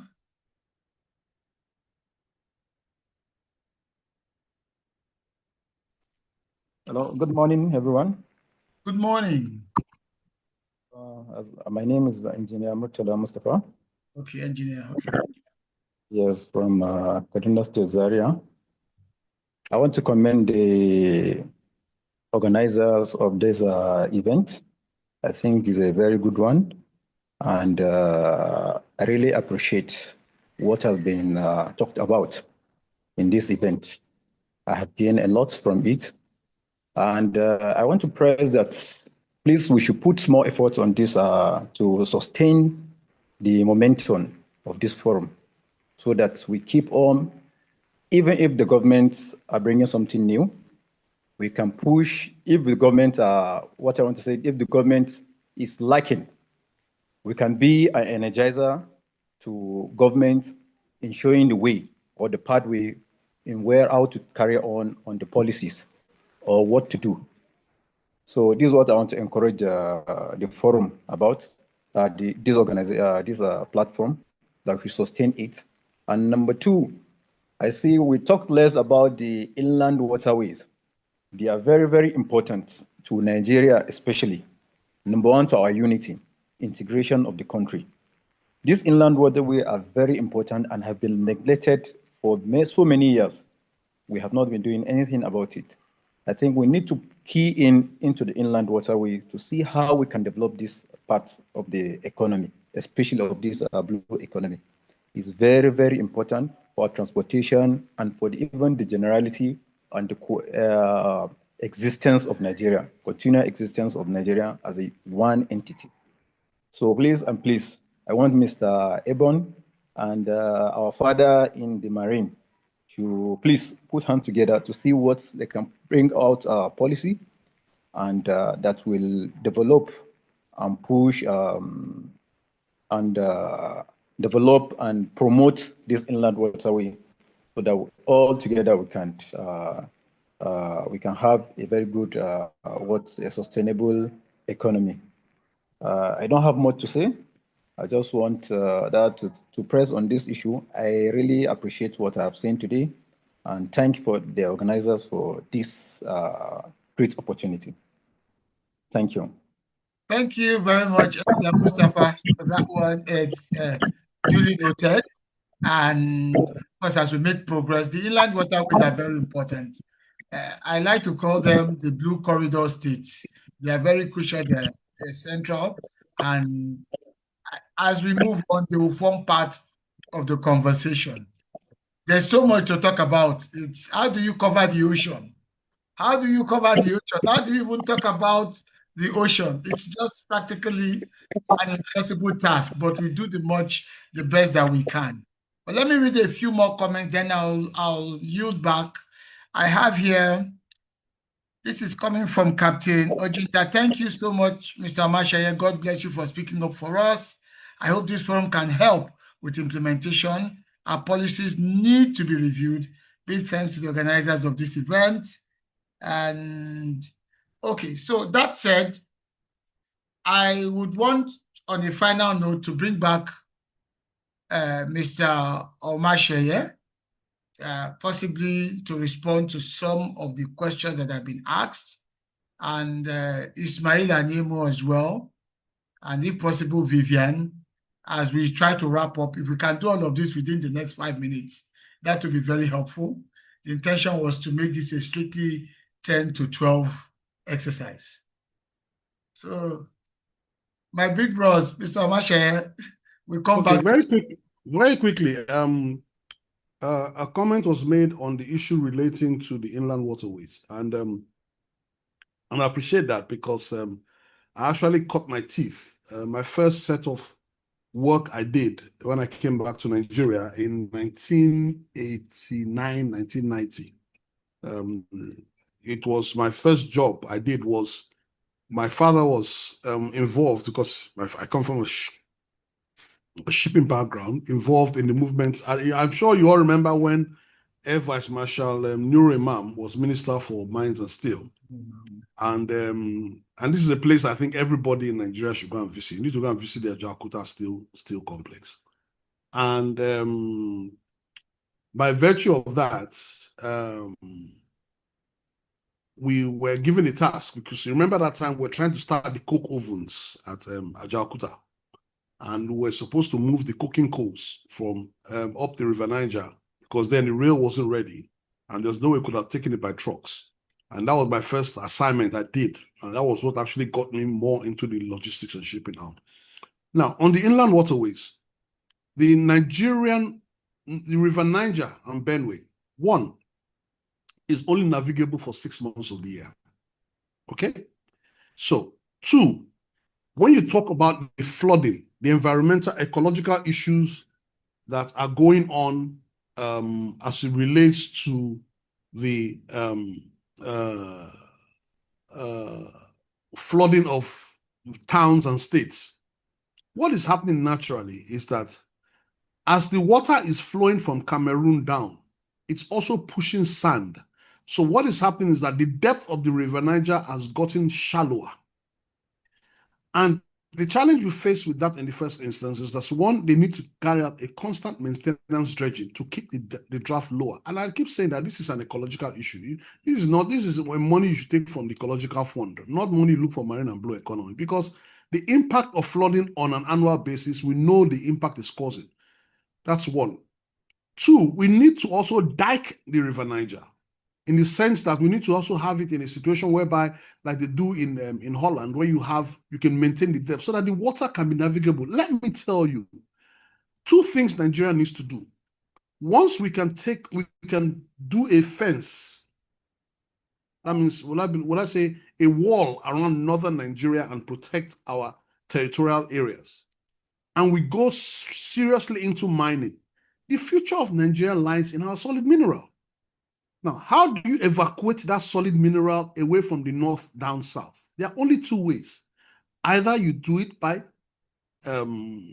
by train or by trains, okay, or by rails or by water. And I know that when you get up to the confluence, River Niger also, or River Benue, continues to Yola and continues to other areas. And that was how the colonial masters were evacuating their goods out of Nigeria. We cannot do without the River Niger. God has blessed us with this river. And there are so many estuaries in Nigeria. So that needs to be something that we need to come back to very, very seriously. Because even if Ajaokuta comes on stream, we're still going to have an issue. We have look, I just woke up in the middle of the night and God said to me that I have given Nigerian Solomon's mine and they're not doing anything with it. What does that mean? That means I've blessed you with all the natural resources that everybody in the world needs, but you guys are doing nothing with it. So I just want to just add that there's need for us. We cannot escape this.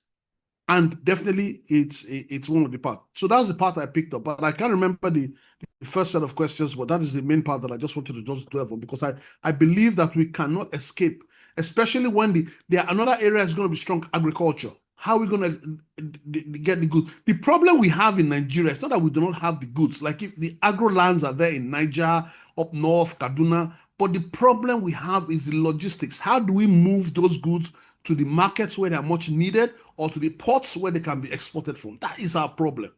So your focus is, yes, shipping, but also the logistics. And I believe that these are the things that we all need to look at and work on very strongly. Thank you very much.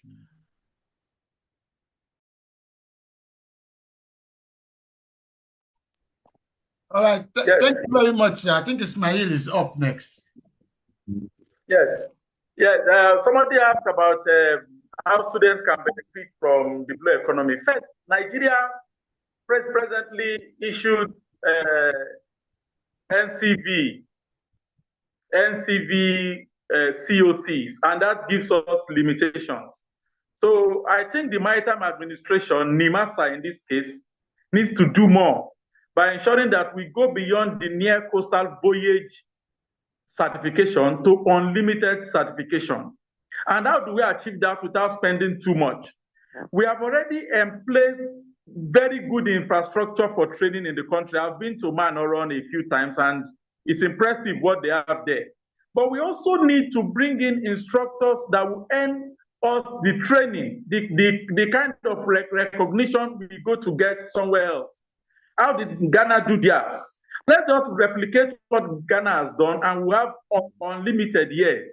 So that answers that question. Then another person talked about inland waterways. Maybe there is the need for this blue economy policy to be cascaded down to the states. Because where we make it look more like a federal issue, like a ministry to stakeholder issue at the federal level, without carrying the states along, you cannot get the benefits through the inland waterways the way they should be, because the states are facing the inland waterways closer. It's more of a state thing. I recall at the level of the Expanded Partnership Committee on Blue Economy, governors were part of that committee. Governors were supposed to be the first people to implement it at the grassroots level. So as soon as we have been able to achieve that, we can do better. On this note, I want to once again thank everybody for their contribution, their listening, and making it very rich and robust. Ismail, can we have Vivian say something? I think she's raised her hand before we wrap up. Okay. Yes, thank you. Thank you. Sorry to interrupt here. So for me, I think that we need to be deliberate about partnership and collaborations. Honestly, like I said, I've had opportunity to visit some African countries, and I tell you, conversations around the building the industry starts from one or two clusters, one or two people, and then when these ideas are shared at a higher level, like the government, it's embraced, it's accepted. Most of the times, what we see is pushbacks from the private sector. And like Kutemisa has said earlier, sometimes what we receive from the government, it looks as if there is competition. Actually, there's no competition. The government is supposed to ensure there is an enabling environment and should be open to receiving ideas, should be open to receiving, getting the right people to sit with them, to give them the ideas of what they see, because really and truly, some of these operators, the private sectors, they move around. Some of the things that we go to the internet and pick information. What you see is what someone puts out there, and that's what you get, and that's what you want to model. That's not always the truth, so you need to get to speak with the people who have had first-hand information, have walked the walk on those corridors, and I am happy to share these ideas with you. Okay, I'll take, for instance, my recent visit to Regional Maritime University in Ghana. I went there for a launch of a new project there. Right there in the university, it's Regional Maritime University, right? But there are other private sector driven organizations that are providing capacity for the future of maritime. And there's this other organization that is in that Regional Maritime University that is providing capacity for the oil and gas. Do you understand? So they are mainstreaming the future capacity. You cannot, the importance of building capacity cannot be overemphasized. You understand me? So aside from what we have in the Maritime University, beautiful, but we are not talking about the future of shipping. We are talking about green technologies. We are talking about new methods of navigation. We're talking about new vessels that are coming out as a result of these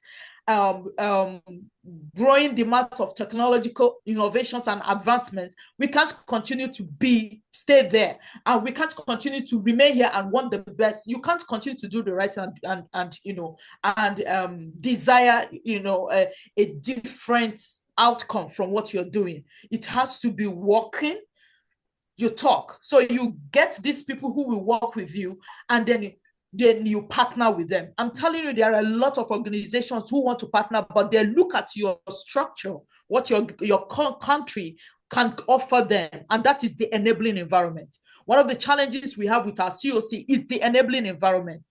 And so there's a lot of work. And I also believe that, most times when we talk, we reference NIMASA. I feel NIMASA is overwhelmed. Honestly, I feel that maybe there needs to be an expanded structure given the demands of the new blue economy. Honestly, I feel that there needs to be an expanded structure of what NIMASA stands for them to be able to accommodate all these that we are discussing this morning. Thank you. Can I just add something what Vivian had just said? Vivian, you're right.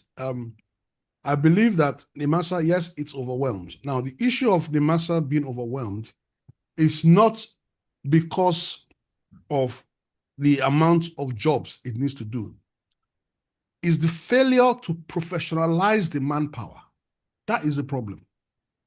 NIMASA does not have the structure of a maritime administration. There's an organogram which was developed when NIMASA was created and has not been implemented. What NIMASA is supposed to have an organogram which mirrors other maritime administration.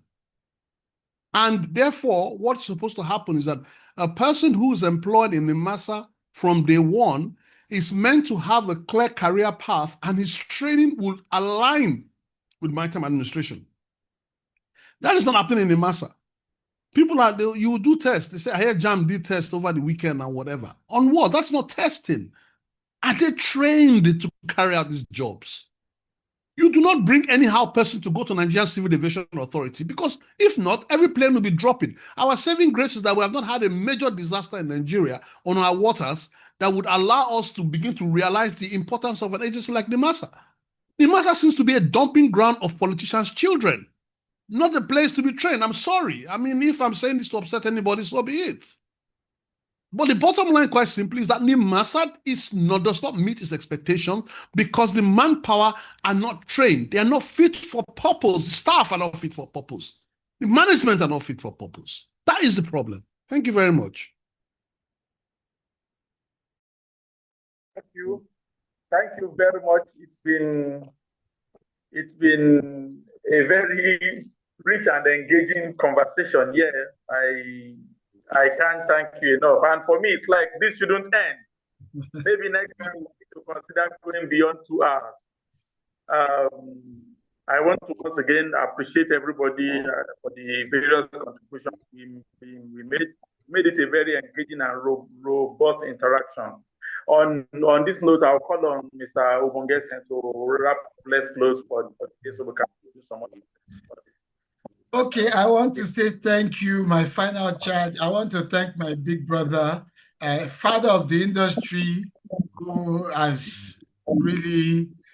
really lit up our conversation today. I know when I called you 3 weeks ago, you simply told me, Ubong, anything you're doing, just count me in. I will support you. I don't even need anything formal written from you. And you've lived up to it. So I want to first and foremost personally thank you for that commitment and that encouragement and for really showing up for us today. You've really made our first episode of Code Blue very meaningful, and it will serve as a compass. It will guide us, a good lodestar